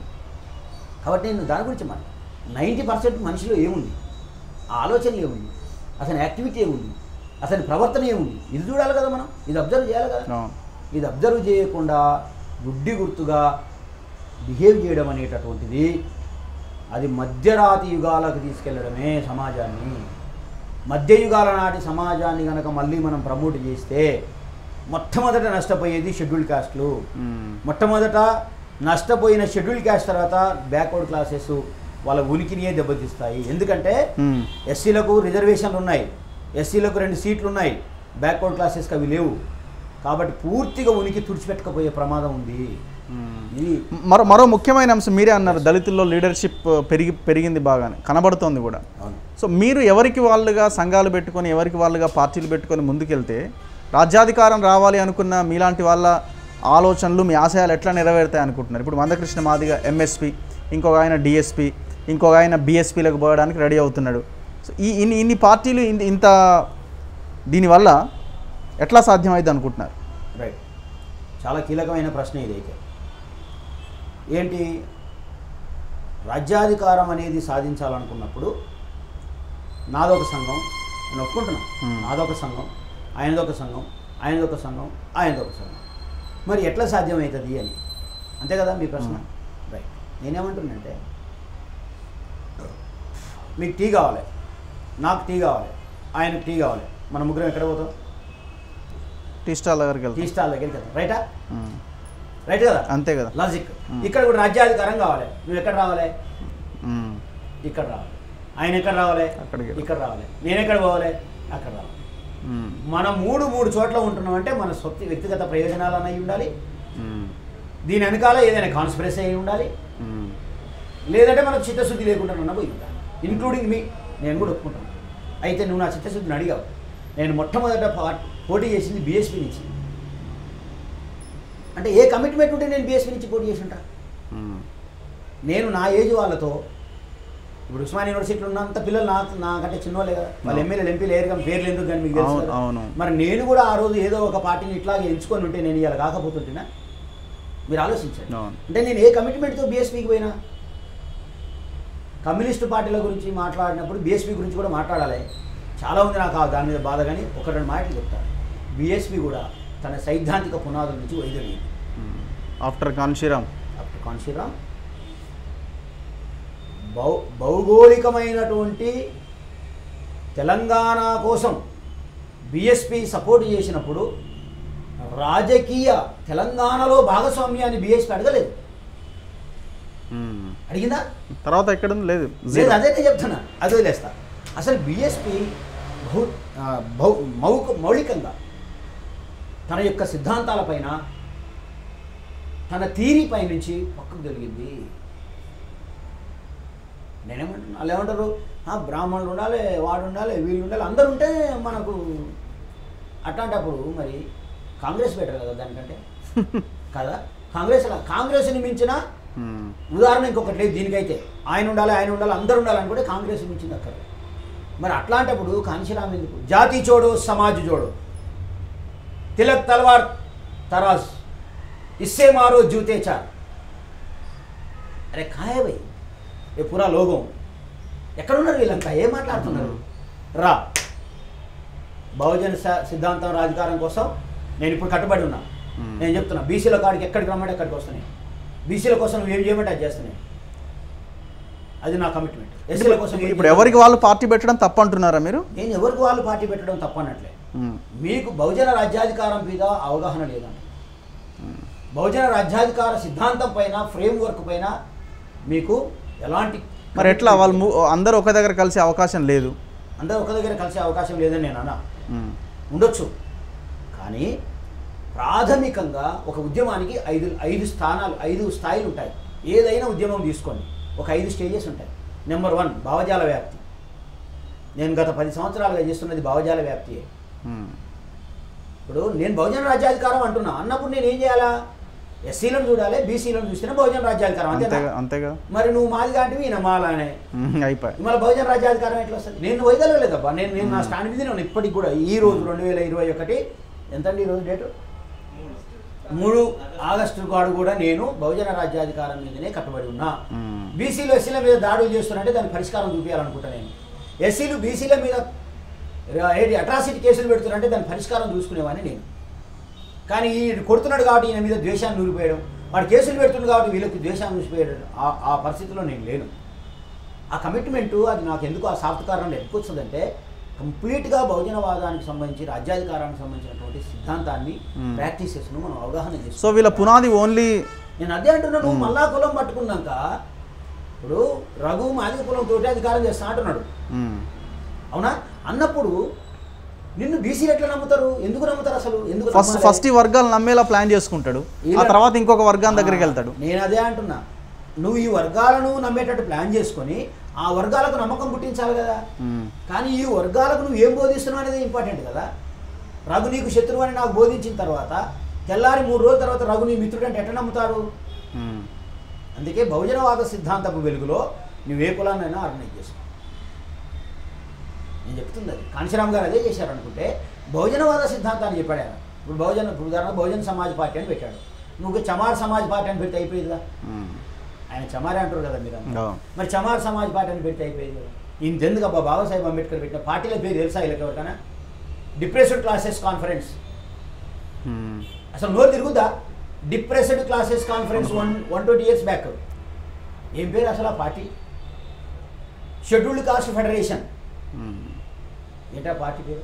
Scheduled caste federation. ఏంది అసలు? RPI, Republican Party of India. What is the theory? What is the thought? What is the knowledge? What is the consciousness? ఏ భావజాలంతో నిర్మాణం జరిగింది దేశంలో? నువ్వు ఒక కులాన్ని పట్టుకొని నేను అదే కుల భావజాలాన్ని ప్రచారం చేసిన దాని తర్వాత బ్యాక్వర్డ్ క్లాసులో నీ పట్ల నమ్మకం కానీ నీ పట్ల నీ సిద్ధాంతాల పట్ల కానీ ఉండాల్సినటువంటి నమ్మకం ఉండాల్సిన అవసరం లేదంటున్నా నేనే. ఉండాల్సిన అవసరం లేదు. బీసీల పట్ల సానుకూలతను ఉంటూనే, బీసీల సమస్యలను అడ్రస్ చేస్తూనే, బీసీల సమస్యల కోసం పోరాటం చేస్తూనే షెడ్యూల్డ్ క్యాస్ట్ను ఏకం చేయవలసినటువంటి అవసరం ఈ రాష్ట్రంలో ఉంది అంటున్నాడు. ఆ ఓపిక, ఆ థియరీ ఈ రాష్ట్రంలో ఎవరైనా తెలుసుకోవాలనుకుంటే రండి, నేను సిద్ధంగా ఉన్నాను. ఇప్పుడు ఈ ఆర్ఎస్ ప్రవీణ్ కుమార్ పొలిటికల్ ఎంట్రీని ఎట్లా చూస్తున్నారు మీరు? ఆర్ఎస్ ప్రవీణ్ కుమార్ గారి పొలిటికల్ ఎంట్రీ కంటే దీనికోసం మిగతా వాళ్ళు చేస్తున్నటువంటి పనులు ఉన్నాయి చూసారా, చాలా అబ్జెక్షనబుల్. ఎట్లా ఉన్నాయంటే అవి మనువాదుల కంటే భయంకరంగా మాట్లాడుతున్నాను. 15 సంవత్సరాలుగా బహుజనవాదం కోసం నేను కాలికి బలపం కట్టుకొని జిల్లా జిల్లా గ్రామాన తిరిగితే ఖాళీ టీవీలలో తప్ప నువ్వు ఎక్కడ కనపడమని మాట్లాడతారు వీళ్ళు. సోకాళ్ళు మాలమాదిగల అని చెప్పుకునే వాళ్ళు అందరూ అన్నట్లే కొంతమంది. ఈ రాష్ట్రంలో బహుజనవాదాన్ని మాట్లాడుతుంటే నవ్వుకొని అపహాస్యం చేసిన వాళ్ళ నుంచి తట్టుకొని ఇలా బహుజనవాదాన్ని మీరందరూ మాట్లాడేటట్టు చేసినటువంటి పరిస్థితి ఈ రాష్ట్రానికి లేదా? అంటే ఎదుటివాడి భవిష్యత్తు ఏంది, ఎదుటివాడి జీవితం ఏంది, ఎదుటివాడి త్యాగం. ఆఫ్టర్ ఆల్ కాంగ్రెస్లో అన్యాయం జరిగితే పాపం ఆయనకు అన్యాయం జరిగిందా అంటాం, ఒకసారి ఓడిపోతే పాపం ఆయన ఓడిపోయిందా అంటాం. రఘునందన్ బైసాబ్ 2 సార్లు ఓడిపోతే 3ఓసారి ఏ పాపం ఆయన గెలిపించాలని అందరూ అనుకున్నారు. నేను కూడా అనుకున్నా ఒక దశలో ఏ పాపం ఆయన గెలవాలి అనుకున్నాను.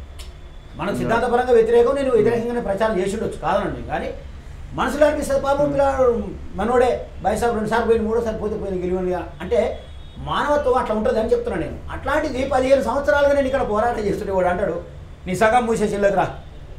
అసలు బీఎస్పీ మమ్మల్ని వదులుకుందా? మేము బీఎస్పీని వదులుకున్నామా? బీఎస్పీ మాకు అన్యాయం చేసిందా? మేము బీఎస్పీకి అన్యాయం చేసినామా? బీఎస్పీ మాకు పట్ల ఎట్లా బిహేవ్ చేసింది, మేము బీఎస్పీ పట్ల ఎట్లా బిహేవ్ చేసినాం? అంటే బీఎస్పీ తప్ప ఇంకొక పార్టీ లేదా ఇక్కడ ఉండకూడదా? ఇంకొక పార్టీ ఇక్కడ ఇప్పుడు ద్వారా బీజేపీ ఉంది, శివసేన మూసేసుకున్నారా? బీజేపీ ఉన్నది, శివసేన మూసేసుకున్నారా? బీజేపీ ఉంది, ఆర్ఎస్ఎస్ మూసేసినరా? బీజేపీ ఉంది, విశ్వ హిందూ పరిషత్ మూసేసుకున్నారా? అట్లా నేను వాళ్ళతో కలవనన్నట్లే, వాళ్ళకి మద్దతు చేయనన్నట్లే. కానీ ఈ పొలిటికల్ ఎంట్రీ సంగతి ఎట్లా ఉన్నా దీని వెనకాల ఎస్సీలు బిహేవ్ చేస్తున్న విధానం ఉంది చూసారా, మనువాదంతో కూడా కంటే భయంకరంగా ఉంది. వాళ్ళకు తెలుసో తెలియకనో ఎస్సీలు 80% మనువాదాన్ని ఎక్కించేసుకున్నారు. 20 మంది లిబరల్గా ఉన్నారు. అంటే వాళ్ళ కోపం వస్తుంది కావచ్చు, రాని నాకు ఇబ్బందిలే. వాళ్ళు ఏం చేశారు? మనువాదాన్ని ఎక్కించుకున్నారు. బిహేవియర్ ఇప్పుడు నువ్వు ఫర్ ఎగ్జాంపుల్ ఒక అంటే ఐ మీన్ ఇప్పుడు నాకు వ్యతిరేకంగా ఒక కామెంట్ పెట్టినాం అనుకో, ఒక పోస్ట్ పెట్టినాం అనుకో, దాన్ని డెమోక్రటిక్గా చర్చించేటట్టు నీ సంగతి చూస్తాం, నీ అంతు చూస్తాం, నేను కొట్టేస్తాం, నరికేస్తాం, నువ్వు ఎత్తటోడు రా, పీకుడు రా, వాడు ఏముందబ్బా నీకు అవతల పెద్ద తేడా ఉంది. ఆర్ఎస్ఎస్ వాళ్ళు అట్లా మాట్లాడితే అలా తిరిగి వాళ్ళ మీద దుష్ప్రచారం చేస్తుంటే నేను ఆ గొప్పడని అన్నట్లా. అదే పని నువ్వు కూడా చేస్తున్నావు కదా. ఎదుటోని శ్రమను గుర్తించకపోవడమే మనవాదం అంటున్నా నేను. ఎదుటోడి కష్టాన్ని గుర్తించకపోవడం మనవాదం అంటున్నా. అర్థమైందా? ఎవరు వస్తారు, ఎంత ప్రభావం చూపిస్తారు, ఈ సమాజంలో బ్యాక్వర్డ్ క్లాసెస్ రాకుండా ఎవరెవరికి అధికారాలు వస్తాయి అవన్నీ నేనేం తెలియకలేను. కానీ నేనేమంటున్నంటే వస్తే తప్పు కాదు, చేస్తే వద్దనేటోడు లేడు. బహుజన రాజ్యాధికారం వస్తే ఫస్ట్ సంతోషపడేది ఎవరండి ఈ రాష్ట్రంలో? మీరు చెప్పండి. అవును కదా. అని వద్దనట్లా ఎవరిని రావద్దనను, ఎవరు పని చేయొద్దనను, ఎవరి విధానం. కానీ దాన్ని పెట్టి వెనక ముందర ఆలోచించకుండా, బ్యాక్గ్రౌండ్ గురించి తెలుసుకోకుండా డెప్త్గా ఆలోచించి రైట్ నువ్వు వచ్చేసేయరా అంటే ఇది దొరలా? ఇది దొరికమా? ఏంటంటే అది నేనేమంటున్నా, ఒక సంఘటన జరిగినప్పుడు దాని పూర్వాపరాలను, మంచి చెడులను, వచ్చిన తర్వాత పోయిన తర్వాత ఏం జరుగుతుంది, ఎక్కడ జరుగుతుంది, ఇవన్నీ ఆలోచించగానే ఇన్నాళ్ళు నష్టపోయినాం. ఇప్పుడు కూడా నాలాంటివన్నీ ఆలోచించకుండా ఏమన్నా కానీ అయితే నువ్వు బీఎస్పీలోకి రా, ఇక మేమందరం బీఎస్పీలోకి వచ్చినాక కట్టగట్టి రేట్లకు అమ్ముతారు. ఏం చేయాలి? ఏం చేయాలి? ఇంద్రకరణ్ రెడ్డి కమ్మలే, మల్రెడ్డి రంగారెడ్డి కమ్మలే, చెప్పాలి అవన్నీ నేను. ఏమో మీరు మల్రెడ్డి రంగారెడ్డికి బీఎస్పీ టికెట్ ఇస్తే సోనియా గాంధీ బొమ్మ వేసుకొని తిరిగిండు ఆయన. Is it democracy? ఈ డెమోక్రసీ ఇట్లా నడుస్తుందా? సరే డెమోక్రసీ వదిలేద్దాం పక్కు. అంబేద్కరిజమేనా అది? కాంచరాం చెప్పింది అదేనా? ఏమండి? అవును. బీఎస్పీ టికెట్ ఏలుగు గుర్తుపెట్టి మాయావతిని సోనియా గాంధీని వేసుకొని ఎవడన్నా తిరుగుతాడా? మరి మీరు అడావుడికి ఇచ్చిన దానివల్లనే కదా ఆ నష్టం జరిగింది. రేపు భవిష్యత్తు తరాలు నా పిల్లలు ఏం నేర్చుకోవాలి? ఎస్సీలు అంటే మీరేనా? ఇక మిగతా పిల్లలు లేరు, మిగతా వ్యవస్థ లేదు.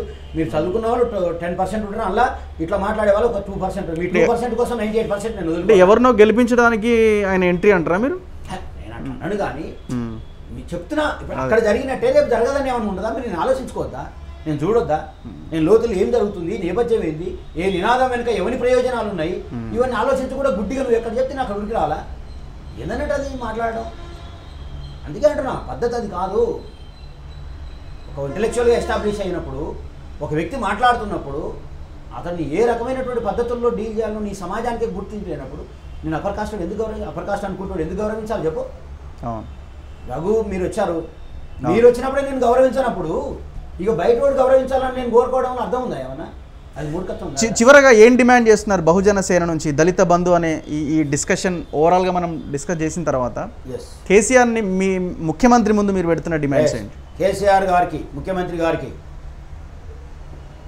నేనైతే దొరానా మాత్రం క్లియర్ చెప్తున్నా. ఎందుకంటే అందరు దొరగారికి అంటారు, నేను అన్నా దొర లేడు, ప్రజాస్వామ్యం ఇది. దొరలు కూలిపోయాయి, రాజ్యాలు కూలిపోయినాయి. విష్ణువురు దొర లాంటి వాళ్ళే కాలగర్భంలో కలిసిపోయారు, దొరలు లేరు. ఇప్పుడు ఉన్నది పాలకులు. కేసీఆర్ పాలకుడు, గౌరవిస్తాం ముఖ్యమంత్రి గారు. ఈ రాష్ట్రంలో జరుగుతున్నటువంటి అన్యాయాలు, ఎస్సీల పట్ల జరుగుతున్నటువంటి అన్యాయాలను మీరు నిజంగానే రివ్యూ చేయాలనుకుంటే, మీరు నిజంగానే దాని పట్ల మీరు చిత్తశుద్ధితో ఉంటే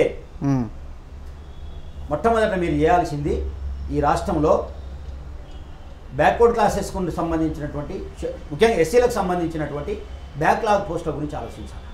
ఫస్ట్ థింగ్. రెండవది, విద్యా వ్యవస్థలో అవుట్సోర్సింగ్ విధానాన్ని ఎత్తివేయాలి. మూడవది, ఏదైతే ఇప్పుడు లావణ్య పట్టాల పేరుతో, ఇనాం పట్టాల పేరుతో లాక్కుంటున్నారో వాటన్నిటి రెగ్యులరైజ్ చేయాలి. వితౌట్ బేషరతుగా నువ్వు చేయాలి. అప్పుడే నువ్వు నమ్మేది, లేదా నమ్మం. క్లియర్ ఇది. నేను ప్రజలకు చెప్తున్నా, నమ్మొద్దు మీరు, ద్రోహం అవుతుంది. ఓకే. తర్వాత ఇటీవల కాలంలో కొన్ని జీవోలు తెచ్చారు వీళ్ళు. ఎస్సీ క్యాండిడేట్స్కి రిజర్వేషన్లలో, అదే జనరల్లో ప్రమోషన్లలో రిజర్వేషన్లు ఇవ్వద్దని చెప్పేసి చట్ట వ్యతిరేకమైన కార్యక్రమాలు జీవోలు వస్తున్నాయి, గవర్నమెంటే ఇస్తుంది. ఇట్లాంటి వాటిని మీరు ఉపసంహరించుకోవాలి. ల్యాండ్ని రెగ్యులరైజ్ చేయాలి, ఉద్యోగాలను బ్యాక్లాగ్ పోస్టులను నింపాలి, విద్యా వ్యవస్థలో ఉన్నటువంటి అవుట్సోర్సింగ్ విధానాన్ని ఎత్తివేసి రెగ్యులర్ టీచర్లను, రెగ్యులర్ ఎవరైతే స్టాఫ్ ఉందో వాటిని నువ్వు కేటాయించాలి. 3 ఎకరాల భూమి సంగతి ఏందో మళ్ళీ మాట్లాడు. దానికి ఆల్టర్నేటివ్ ఏమైనా కావాలంటే మేము చెప్తాం మీకు. 3 ఎకరాల భూమి సంగతి తర్వాత ఎరువు, ఉన్న భూములను ఎట్లా కాపాడాలో మేము చెప్తాం, ఏం చేయాలో మేము చెప్తాం. నెక్స్ట్ సప్లాన్ ఉంది. సప్లాన్ అనేది ఇందిరాగాంధీ కాలం నుంచి వచ్చినటువంటి ఒక ప్రణాళిక, సెంట్రల్ గవర్నమెంట్ ఇది. సప్లాన్ ఏంటంటే 1000 రూపాయలు బడ్జెట్ ఉంటే 15 రూపాయలు ఎస్సీలకు ఇవ్వాలి, అంతే కదా లెక్క. 15% అంటే 15 ఎంత అంటో అంత. 1,00,000 ఉంటే 15,000 ఇవ్వాలి. ఈ సప్లాన్ నిధుల మీద ఇప్పటి వరకు ఒక మానిటరింగ్ కమిటీ లేదు. నువ్వు నిధులు అక్కడ ఉంది కదా హుస్సేన్ సాగర్ ప్రక్షాళనకు పెడుతున్నావా, ఈ నిధులను బతుకమ్మకు పెడుతున్నావా, ఈ నిధులను ఇంకో దానికి పెడుతున్నావా, వీటిని మానిటరింగ్ చేసే సిస్టమే ఇప్పటి వరకు లేదు, ఏజెన్సీ లేదు. నేను అంటున్నా ఇప్పుడు ఇమీడియట్లీ సప్లాన్లను సరిగ్గా నువ్వు ఇంప్లిమెంట్ చేయి. ఏ దళిత బంధు అక్కర్లేదు, ఏ దళిత బంధు అక్కర్లేదు. ఎందుకు నువ్వు కరెక్ట్గా సప్లాన్ ఇంప్లిమెంట్ చేస్తే ఎంత 1,50,000 కోట్లు కదా మన బడ్జెట్, అంటే టూకీగా చెప్తున్నా 1,50,000, లక్షలో 15,000 కోట్లు, 50లో 7,000 కోట్లు, అంటే ఒక సంవత్సరం 22,000 కోట్లు నువ్వు ఈ రాష్ట్రంలో ఖర్చు పెడితే ఎస్సీ ఇళ్ళ ఎస్సీ వీధుల్లో రోడ్లు లేకుంటుంటాయా, ఎస్సీ పిల్లలకు చదువు లేకుంటుంటుందా, ఎస్సీ హాస్టళ్ళు మూతపడతాయా, ఎస్సీ కోచింగ్ సెంటర్స్ మూతపడతాయా, ఎస్సీ బ్యాక్లాగ్ పోస్టు పూర్తి కావా? వాటికి పోయి నువ్వు సప్లాన్ చేయి. అసలు ఎస్సీ ఎస్టీ ఉద్యోగులకి 15% నిజంగానే రిక్రూట్మెంట్లో జరుగుతుందా? దాని మీద మానిటరింగ్ కమిటీ ఉందా? దాని మీద విజిలెన్స్ కమిటీ ఉందా? ఉంటే పని చేస్తుందా? ఏం జరుగుతుంది? నేను అంటున్నది బ్రదర్, ఇప్పుడు ఒక డిపార్ట్మెంట్ ఉంది, అందులో ఒక 1000 ఉద్యోగాలు ఉన్నాయి, 15 ఉద్యోగాలు 100 ఉద్యోగాలు ఎస్సీలకు రావాలి, వచ్చినాయా?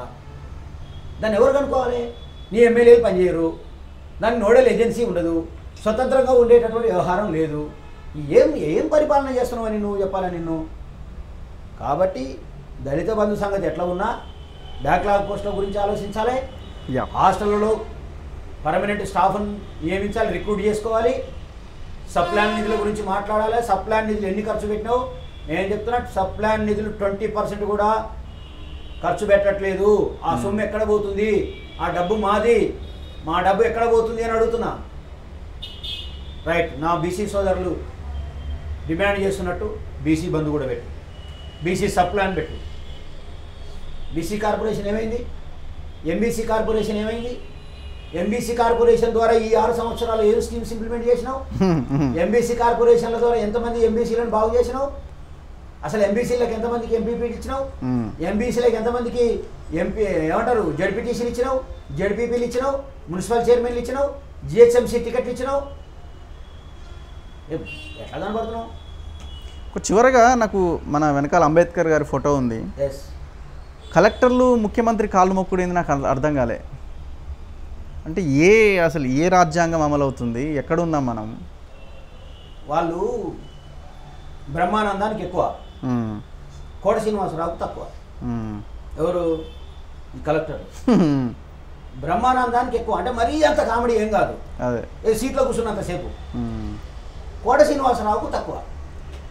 ప్రజల సమస్యలు పోయినప్పుడు కోట శ్రీనివాసరావు లాగా ఉంటారు, కేసీఆర్ గారు లాంటి వాళ్ళు పోయినప్పుడు బ్రహ్మానందం లాగా మారిపోతారు. ఎంత బ్లడ్ ఇష్యూ పనండి అది. Indian civil servant, you know, you are not the servant to the person, you are not the servant to the agency, you are not the servant to a institution. The authority has been given by the Constitution of India. Yes. రాజ్యాంగానికి ప్రతినిధులు కదా. The highest valued. నీకు ఎంత భారతదేశ అత్యున్నతమైన ఉద్యోగం ఎవరు అంటే civil servant, Indian civil services. కాలు ముక్తావా నువ్వు పబ్లిక్ మీటింగ్లో? Nonsense it is. బ్రోకర్లా మీరు? ఏంటంటే తప్పు కాదా అన్నమాట?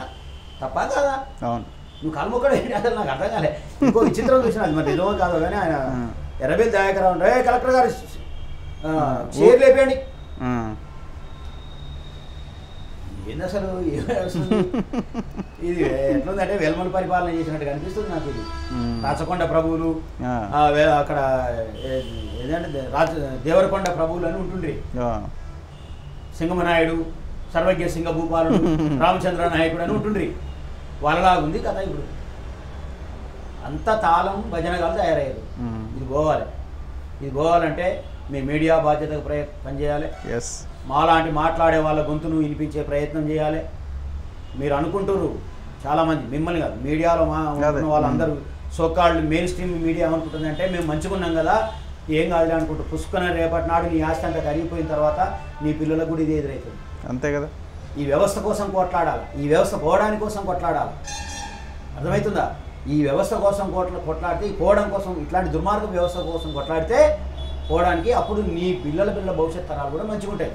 ఇప్పుడు నువ్వు చూసుకుంటే ఈ అంటే ఒక వ్యక్తి బతికినంత కాలం కోటీశ్వరుడుగానో, బతికినంత కాలం నా కథ నడుస్తుందని అనుకోవద్దు. అవును. అట్లా అనుకున్నప్పుడే ఈ ప్రమాదం ఉంది. అట్లా అనుకోనప్పుడు నువ్వేం చేస్తావంటే సమాజంలో ఉండే ప్రతి కల్మషాన్ని వేరే లేకపోయినా కనీసం వ్యతిరేకించేటటువంటి ప్రజాస్వామికమైన గొంతునైనా వినిపిస్తారు. వినిపిస్తారు. ఆ పని బహుజనసేన చేస్తుంది, కదిరి కృష్ణ చేస్తాడు. నేను బీఎస్పీకి వ్యతిరేకం కాదు, రైట్. నేను మాయావతికి వ్యతిరేకం కాదు. కానీ సిద్ధాంతాలు, విలువలు, పని విధానం, కాంశీరామ గారు ఇచ్చినటువంటి ఫ్రేమ్వర్క్ ఫాలో కావాలని కోరుకునేవాడు. నేను వ్యతిరేకించామని అయితే ఆ పార్టీ నుంచి పోటీ చేయను, నా డబ్బులు నా ఆస్తులని పోగొట్టుకోను, ఆ సిద్ధాంతం కోసం పనిచేయను. నేను పిహెచ్డీ చేసిన, ఎల్ఎల్బీ చేసిన అంటే ఇట్లాంటి ఆయన బాగా చెప్పుకుంటాడు ఇక చదువు గురించి అని. ఇక చదువుకున్నాడు చెప్పుకోకపోతే చదువుకున్నాడు చెప్పుకుంటాడా? ఏం చదువుకొని కేసీఆర్ 60,000 పుస్తకాలు చదివినని చెప్తే 6 డిగ్రీలు చదువుకున్నా నేను చెప్పుకోవద్దట. ఇట్లా ఉన్నారు ఈ మా పరిస్థితి. Thank you very much Kadiri Krishna గారు. మీలాంటి వాళ్ళ గొంతు వినిపించడానికి తొలి వెలుగు ఎప్పుడు ముందు ఉంటుంది. సో భవిష్యత్తులో కూడా మనం సుదీర్ఘమైన ఇంటర్వ్యూలు చేసుకుంటూ వెళ్దాం. Thank you very much. చూస్తూనే ఉండండి తొలి వెలుగు.